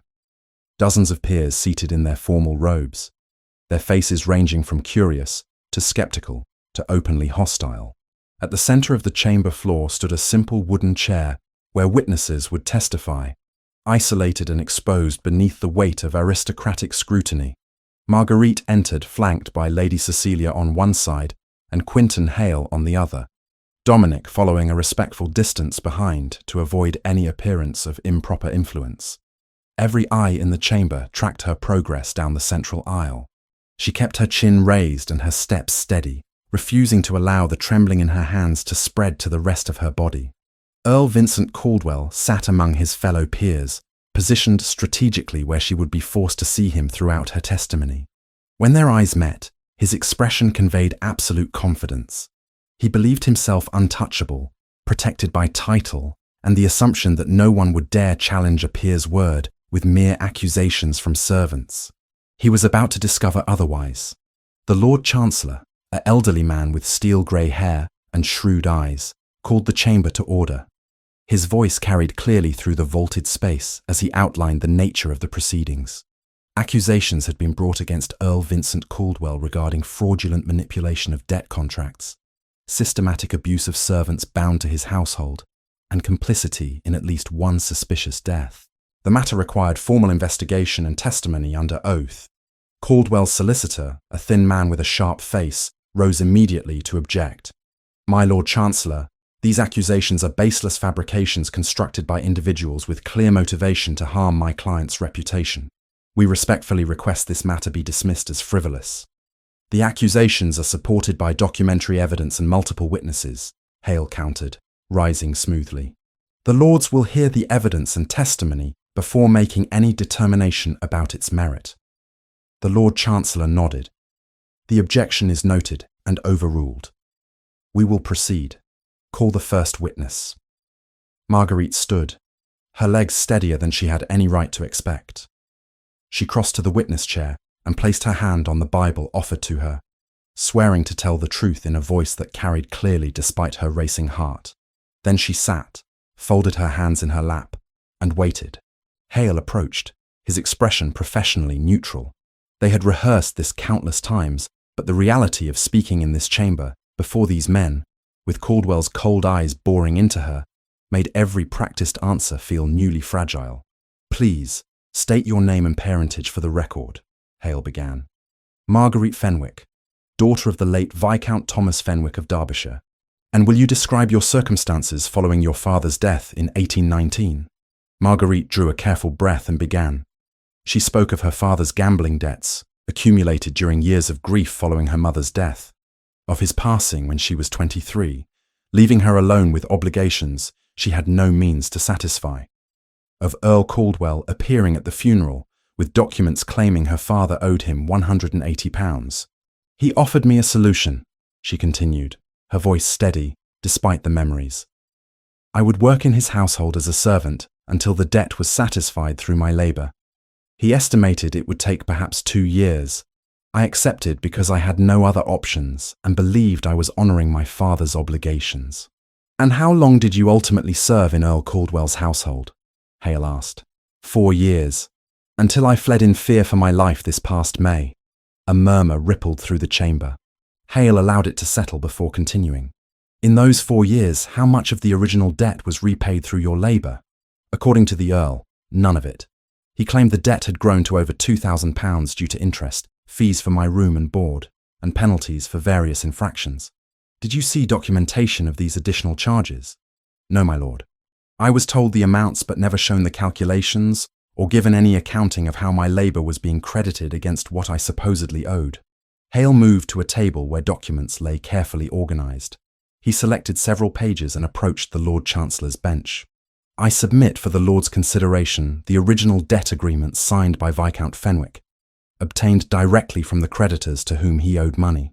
These documents show total debts of £193, purchased by Earl Caldwell for approximately £135. He produced another set of papers. And here are the documents Earl Caldwell presented to Miss Fenwick, claiming she owed him £387 initially, with terms that would have increased that amount by 10% annually, compounded. Analysis by handwriting experts confirms that the figures on these documents were altered after the original agreements were signed. The debt was artificially inflated by more than double. The murmuring grew louder. Several lords leaned forward to examine the documents being passed among them. Caldwell's face had gone pale, but he maintained his composure, whispering urgently with his solicitor.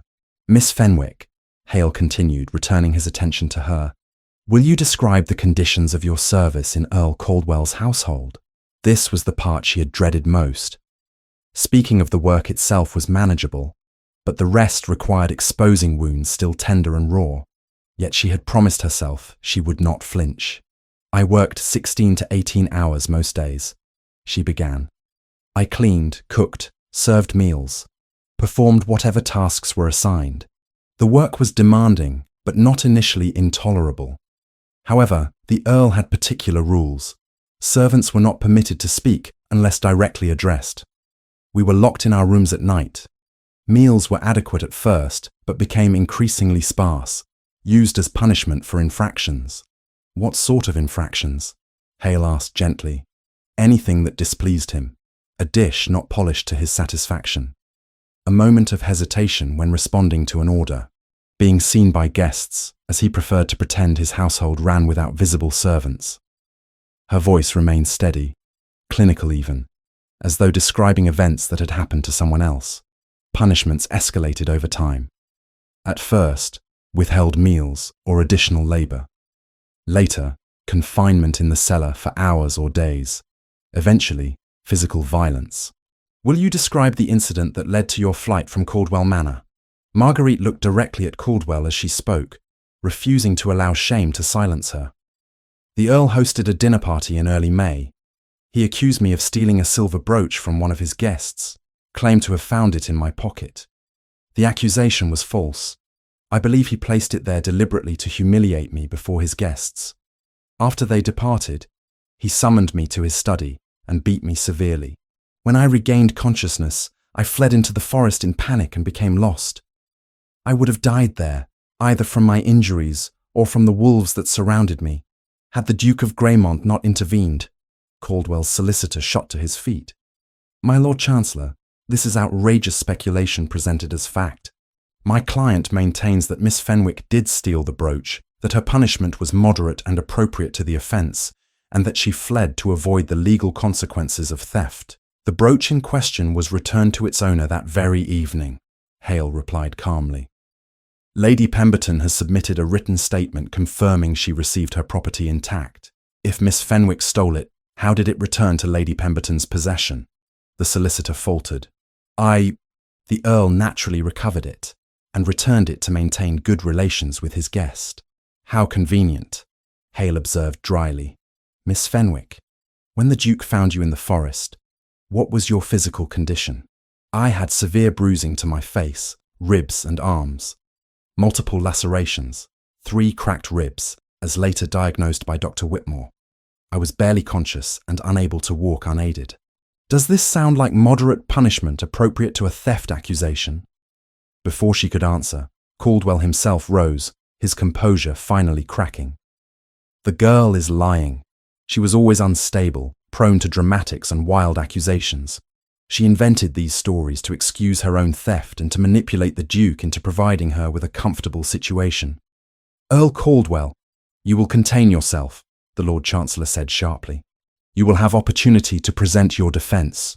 For now, the witness has the floor. But the outburst had served Caldwell's purpose, planting the seed of doubt. Marguerite could see it in some faces, the flicker of uncertainty. Perhaps she was unstable. Perhaps her account was exaggerated. After all, he was an earl, and she was merely a servant.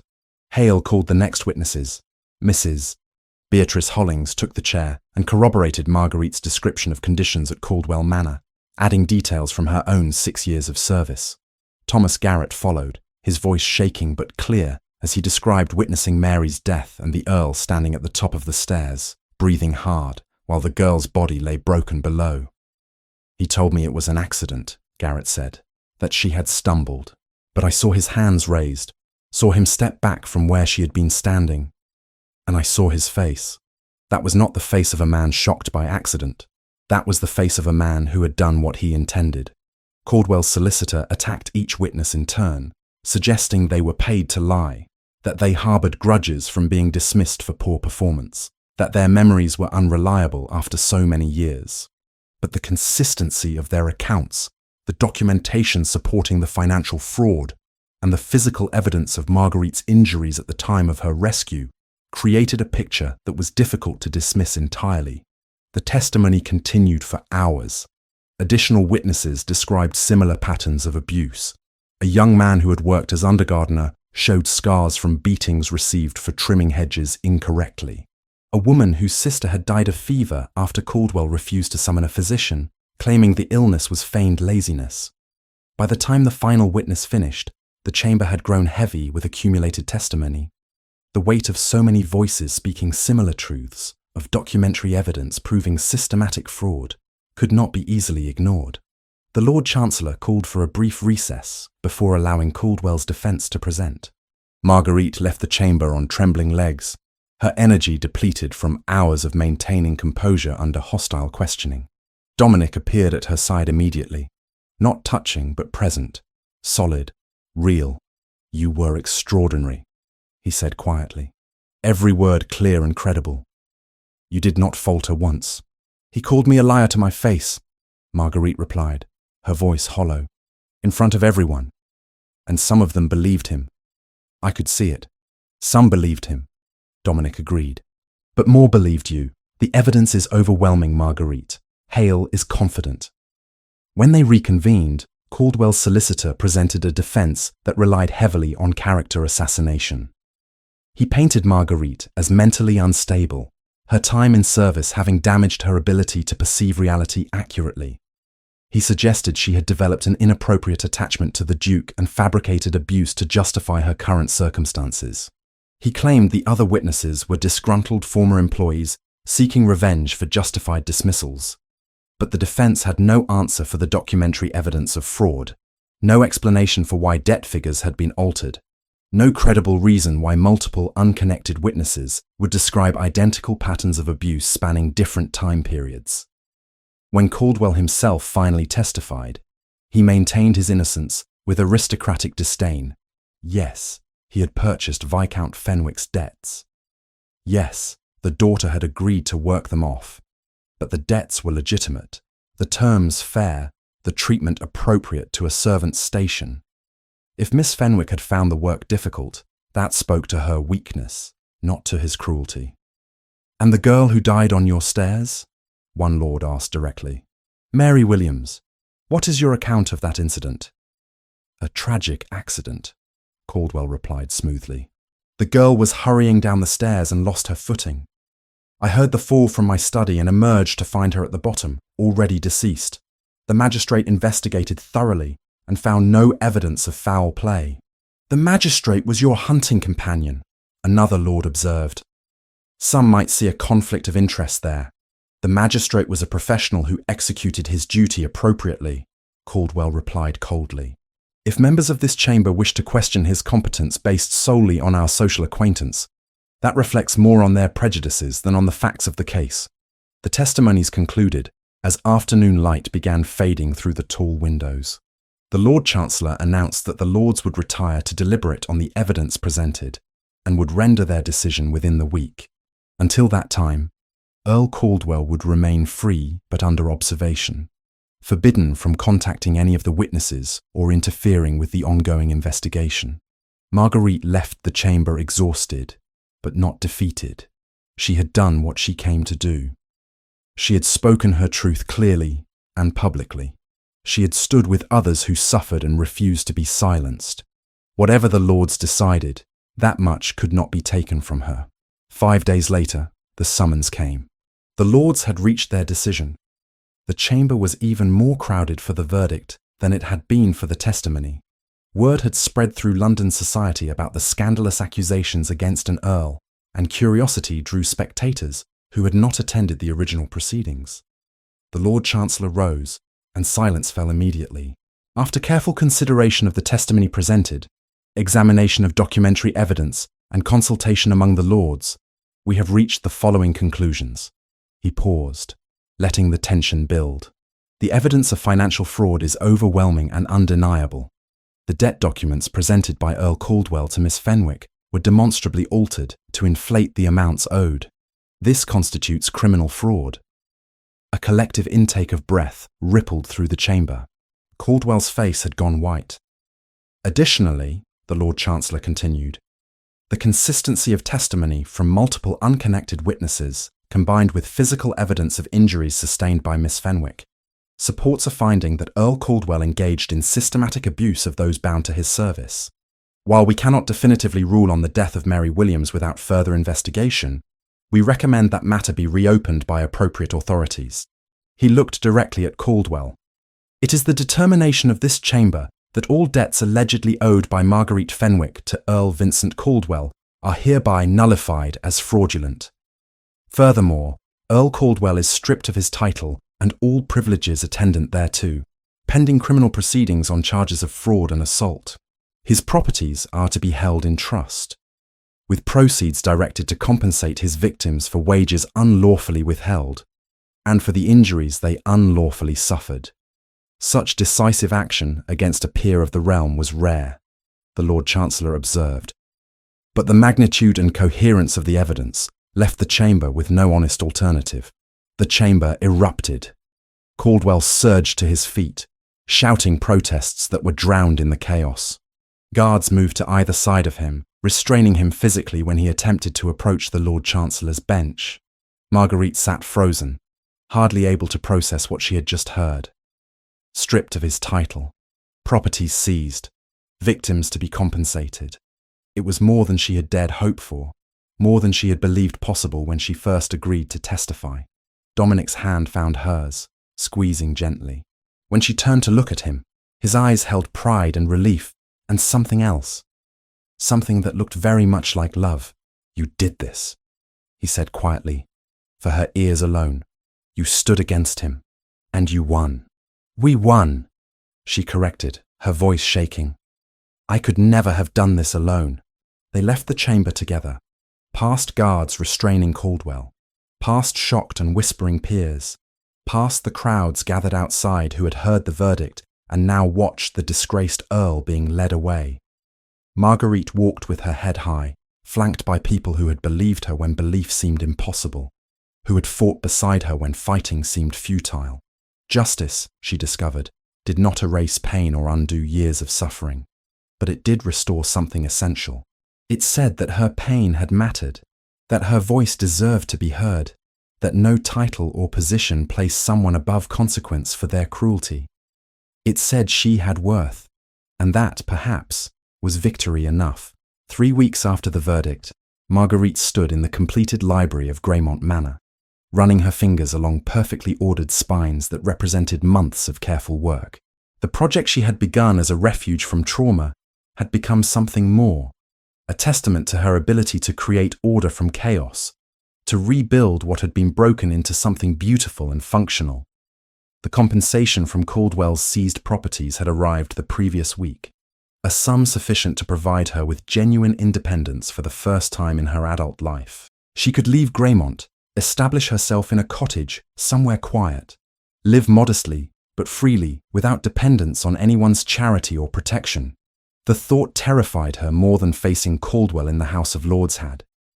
It was not that she doubted her ability to survive alone. She had done that, in one form or another, for years. What unsettled her was the realization that, for the first time, staying did not mean submission. Remaining at Greymont would be a decision, not a sentence. A choice rooted not in desperation, but in the quiet, stubborn hope that she might build a life here that was wholly her own, not because she feared independence, but because leaving would mean saying goodbye to this place that had become home, to Lady Cecilia's warm friendship and Dr. Whitmore's fatherly concern, to the servants who had treated her with respect when she had nothing, to the gardens where she had learned to breathe again without constant fear, to Dominic. She had avoided him in the days since their return from London, not from anger or discomfort, but from the overwhelming weight of everything unspoken between them. He had asked her to give him an answer after the hearing, after she knew whether justice was possible. The hearing had ended in victory beyond her wildest hopes. Yet still she hesitated, caught between desire and the conviction that she did not deserve what her heart wanted most. A sound at the library door announced his presence. Marguerite turned to find Dominic watching her from the threshold, his expression both hopeful and guarded, as though bracing for rejection. "The library is beautiful," he said quietly. "You have created something extraordinary here." "It was always extraordinary," Marguerite replied. "It simply needed someone to reveal its order." He moved into the room, and she noticed he held something in his hand. A letter, the paper fine quality, the seal unfamiliar. "This arrived for you this morning, from Mrs. Hollings." Marguerite took it carefully, breaking the seal to read the neat script inside. The former cook wrote to thank her for her courage in testifying, to report that she had received compensation that would allow her to retire comfortably, and to share that 2 other former servants of Caldwell Manor had come forward with their own stories, emboldened by the verdict. The investigation was expanding. More victims were finding their voices. "She says I gave her hope," Marguerite said, her voice thick with emotion, that watching me stand against him made her believe she deserved better than what she had accepted. "You did more than survive your ordeal," Dominic observed. "You transformed it into something that will protect others. That is remarkable, Marguerite." She set the letter aside and turned to face him fully. The conversation they had been avoiding could not be postponed any longer. "You asked me to give you an answer, after the hearing, after I knew whether justice was possible. I have been avoiding that answer because I am afraid." "Afraid of what?" His voice was gentle, without judgment. "Afraid that I am not who you think I am. That what you feel is admiration for my survival rather than love for who I actually am beneath the trauma. She forced herself to maintain eye contact, afraid that I am too damaged, too marked by what was done to me, to be a proper wife to a duke. That I will embarrass you, or disappoint you, or prove inadequate to the position. Dominic closed the distance between them in 3 strides, stopping just close enough that she could see the gold flecks in his green eyes, the intensity of emotion he no longer bothered to conceal. May I tell you what I see when I look at you? She nodded, not trusting her voice. I see a woman who endured 4 years of systematic cruelty and emerged with her compassion intact, who catalogued 3,000 books with meticulous care because she believes order and beauty matter, even when the world seems chaotic and cruel, who stood before the most powerful men in England and spoke truth that could have destroyed her, but chose courage over safety. His hands came up to frame her face with infinite gentleness. I see someone who makes me want to be better, who challenges me to use my position for justice rather than mere comfort. I see the woman I love, Marguerite, not because of what you survived, but because of who you chose to become, despite it. Tears spilled down her cheeks, but they were not tears of sorrow. I love you, she whispered. I have loved you since the night you knelt beside me in that corridor and helped me breathe when panic was drowning me, since you offered me work instead of charity, since you stood beside me in that chamber and made it clear you believed every word I spoke. Then marry me, Dominic said simply. Not because you owe me anything, not because I rescued you or employed you or fought your battles. Marry me because we have built something together that neither of us wants to lose, because I cannot imagine my life without your presence in it, because you are my equal in every way that matters, and I would be honored to stand beside you for whatever years we are given. For a heartbeat, old habits rose up, whispering of bargains and obligations, of debts dressed up as kindness. But there was no ledger in his eyes, no calculation, only the steady, terrifying honesty of a man offering himself without expectation of repayment. The proposal was everything she had not dared hope for and needed more than she had realized. Not a grand gesture or flowery declaration, but honest recognition of what they had created together. Partnership, respect, love built on foundation of shared values and genuine understanding. Yes, she said, and felt the word reshape her entire future. Yes, I will marry you. He kissed her then, and the world narrowed to the warmth of his mouth on hers, the solid strength of his arms around her, the rightness of being held by someone who saw all her scars, and loved her not despite them, but inclusive of them. When they finally separated, both were breathing hard, and Marguerite was laughing through her tears. Lady Cecilia is going to be insufferable, she said. She has been hinting about this for weeks. She has been hinting since the night of the Pemberton ball, Dominic corrected with a smile. My cousin is nothing if not perceptive. They told Cecilia that evening over dinner, and she did indeed prove insufferable in the most delightful way, immediately beginning to plan a wedding that would be elegant but intimate, a celebration rather than a social spectacle. Small, Marguerite insisted. I do not need all of London society watching me exchange vows. Small, Cecilia agreed readily. Close friends, a few family members, the people who matter. We shall host it here at Greymont in the chapel. Late summer, I think, when the gardens are at their peak. The wedding took place on a golden afternoon in August, 6 months after Marguerite had fled through a dark forest expecting to die. The chapel at Greymont was small and beautiful, filled with light from tall windows and the scent of roses from the gardens outside. Perhaps 30 guests filled the pews, witnesses carefully chosen for their genuine affection rather than social obligation. Mrs. Hollings attended, her face glowing with vicarious joy. Thomas Garrett came with his wife, both of them dressed in their finest. Quinton Hale sat near the front, professionally satisfied by the outcome of the case that had consumed months of his attention. Dr. Whitmore gave away the bride in the absence of her father, his eyes suspiciously bright as he placed her hand in Dominic's. Marguerite wore a gown of ivory silk, simple but beautiful, her hair arranged with tiny white flowers woven through the braids. She carried no bouquet, preferring to keep her hands free to clasp Dominic's as they spoke their vows. When the vicar pronounced them husband and wife, the kiss they shared held promise and hope, and the sweet relief of finally claiming happiness without guilt or reservation.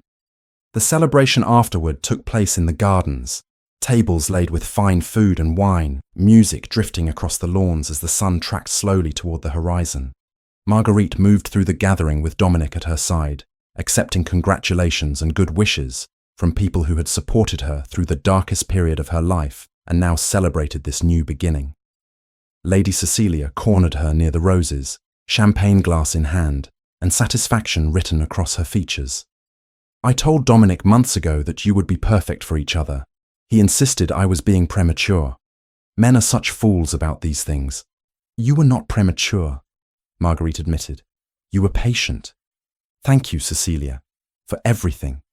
For protecting my reputation when I had no right to expect it. For standing beside me during the hearing. For being the family I had lost." Cecilia's eyes welled with tears, but she blinked them back fiercely. "You are family now in truth, not merely sentiment. And I expect you to give me several nieces and nephews to spoil outrageously." The sun set in brilliant colours across the western sky, painting the gathered guests in shades of gold and rose. As twilight deepened, servants lit lanterns throughout the gardens, creating an enchanted atmosphere that felt removed from the ordinary world. Marguerite stood at the edge of the terrace, watching light play across familiar lawns, and felt the strangeness of joy after so much sorrow. Dominic appeared beside her, 2 glasses of champagne in hand. He offered her one and raised his own in a private toast. "To new beginnings," he said quietly, "and to the extraordinary woman who made them possible." "To second chances," Marguerite replied, touching her glass to his. "And to the man who believed I deserved one." They drank, and the champagne was sweet on her tongue, tasting of celebration and future, and all the possibilities that had seemed impossible only months before. 6 months later, on a cold February afternoon, Marguerite stood in what had once been a neglected parlour in Greymont Manor's East Wing and surveyed the transformation. The room was bright and welcoming, furnished with comfortable chairs and tables suitable for study. Shelves lined the walls, filled with books carefully selected for young readers. A fireplace crackled merrily, warming the space against winter's chill. This was her project, conceived in the aftermath of the trial and brought to fruition through months of careful planning. The Greymont Education Initiative, she had named it, a charity dedicated to providing education for young women from impoverished backgrounds. Girls who might otherwise spend their lives in service without prospects for advancement could come here 3 days each week to learn reading, writing, mathematics, and practical skills that would open doors previously closed to them. The first students would arrive next week, 12 girls ranging in age from 10 to 16, selected from tenant families and nearby villages. Marguerite had interviewed each one personally, seeing in their eager faces echoes of her own younger self before tragedy had narrowed her world. "It is ready," Lady Cecilia announced, entering with a ledger tucked under her arm. She had taken on administrative duties for the project with characteristic efficiency. "We have 3 qualified instructors hired, all the materials ordered, and a waiting list of families hoping to send their daughters in future terms. I want to ensure we can support them properly," Marguerite said, running her hand along a bookshelf. "Education without opportunity to apply it is merely frustration. We need to establish connections with households seeking educated staff, perhaps with businesses that might employ women as clerks or bookkeepers." "Already begun," Cecilia replied with satisfaction. "Dominic has been corresponding with several progressive business owners in London, and I have spoken with friends about creating positions in their households specifically for graduates of your program." Marguerite felt gratitude swell in her chest. This project mattered to her in ways she struggled to articulate. It transformed her own suffering into something productive, created pathways for others that had not existed for her when she needed them most. Every girl who learned to read here, who gained skills that would allow her independence and choice, represented a small victory against the forces that had once sought to erase Marguerite's own humanity. Dominic found her there as afternoon faded toward evening, standing among the books and empty chairs, imagining the space filled with young minds hungry for knowledge. "Nervous?"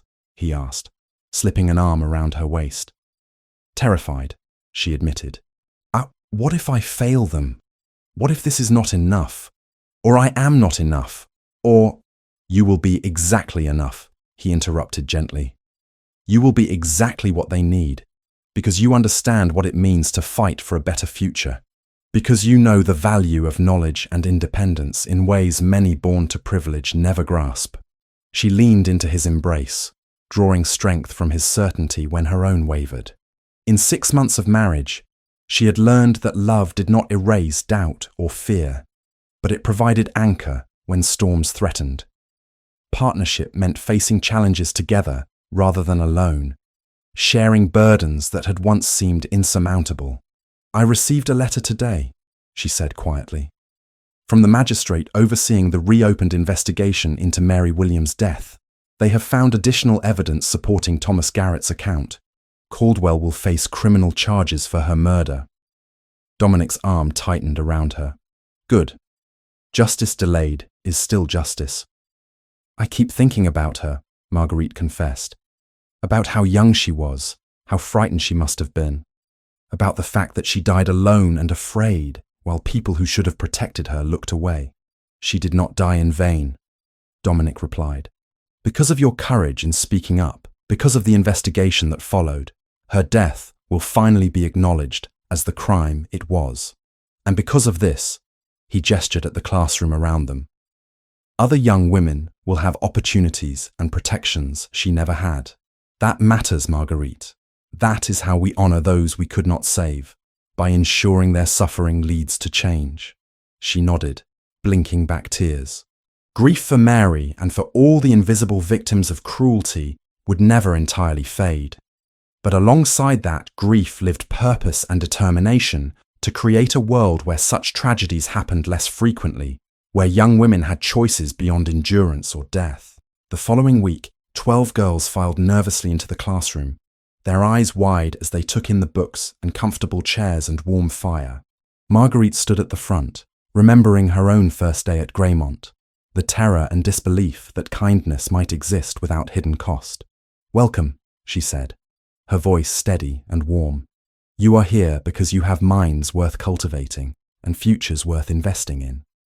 What you learn in this room will be yours forever, knowledge that no one can take from you regardless of circumstance. You will work hard, and some days will be frustrating. But I promise you this, you will leave here more capable than when you arrived. You will leave here with choices." The youngest girl, perhaps 10 years old with dark braids and anxious eyes, raised a tentative hand. Your Grace, what if we are not clever enough? What if we cannot learn like proper ladies?" Marguerite crossed to kneel beside the girl's chair, meeting her eyes with gentle directness. "Cleverness is not born, it is cultivated. And there is no such thing as learning like proper ladies versus any other way. There is only learning, and you are as capable of it as anyone born to wealth or title. Do you understand?" The girl nodded slowly, something like hope brightening her expression. Over the months that followed, Marguerite watched her students blossom. The shy ones found confidence as literacy opened worlds previously inaccessible. The bold ones channeled energy into academic competition and mastery of increasingly complex material. Several showed aptitude for mathematics that would have gone forever undiscovered without this opportunity. One girl revealed a gift for languages that left even the instructors impressed. By year's end, all 12 had progressed beyond basic literacy to genuine education. 3 secured positions in respectable households as governesses rather than mere servants. 2 found employment as clerks in London businesses willing to hire educated women. The remainder chose to continue their studies, hungry for more knowledge. The program expanded. A second classroom opened, then a third. Donors appeared, wealthy individuals moved by the project's mission and impressed by its results. Other estates began inquiring about establishing similar initiatives. What had started as one woman's attempt to transform personal trauma into something meaningful was becoming a movement. On the first anniversary of her wedding, Marguerite stood in the chapel at Greymont beside Dominic, holding a candle during evening service. The space was filled with students, instructors, servants, tenant families, and friends who had become family. Dr. Whitmore read from the Gospel, his voice carrying clearly through the reverent silence. When the service concluded and people filed out into the warm summer evening, Marguerite remained a moment longer, looking at the altar where she had married the man who had saved her life and then taught her to reclaim it as her own. "Regrets?" Dominic asked, appearing beside her. "None," she replied honestly. "A year ago I stood here terrified that I did not deserve happiness, that I was too broken to build anything lasting. Now I know that being broken and being whole are not opposites, but phases of the same continuous process. We are always both, always becoming." They walked out together into gardens golden with late afternoon sun, past roses blooming in brilliant profusion, past students laughing as they helped set up tables for the anniversary celebration. Somewhere in the distance, music began. A violin playing a melody Marguerite did not recognize, but found achingly beautiful. She had survived. More than survived. She had transformed survival into purpose, pain into protection for others, trauma into triumph that extended beyond herself. The girl who had stood on a rooftop contemplating death would barely recognize the woman she had become, and that was precisely as it should be. Justice had restored her humanity. Love had restored her hope. But purpose, the daily choice to create something meaningful from suffering, had restored her sense of self. And that, she thought, watching her students dance in the fading light, was the greatest victory of all. The scars would never entirely fade. Some nights she still woke gasping from dreams of cellars and raised fists. Some moments of unexpected stress still triggered panic that required conscious breathing to overcome. Healing was not linear, not complete, not a destination finally reached, but a direction continuously chosen. But she was choosing it, every day, every hour, every moment, choosing to believe she deserved joy, choosing to extend to others the compassion and opportunity she had been given, choosing love over fear, hope over despair, future over past. And that choice, renewed each morning when she opened her eyes in the comfortable bed beside the man she loved, in the home that had become sanctuary, with purpose waiting to be fulfilled, made all the difference.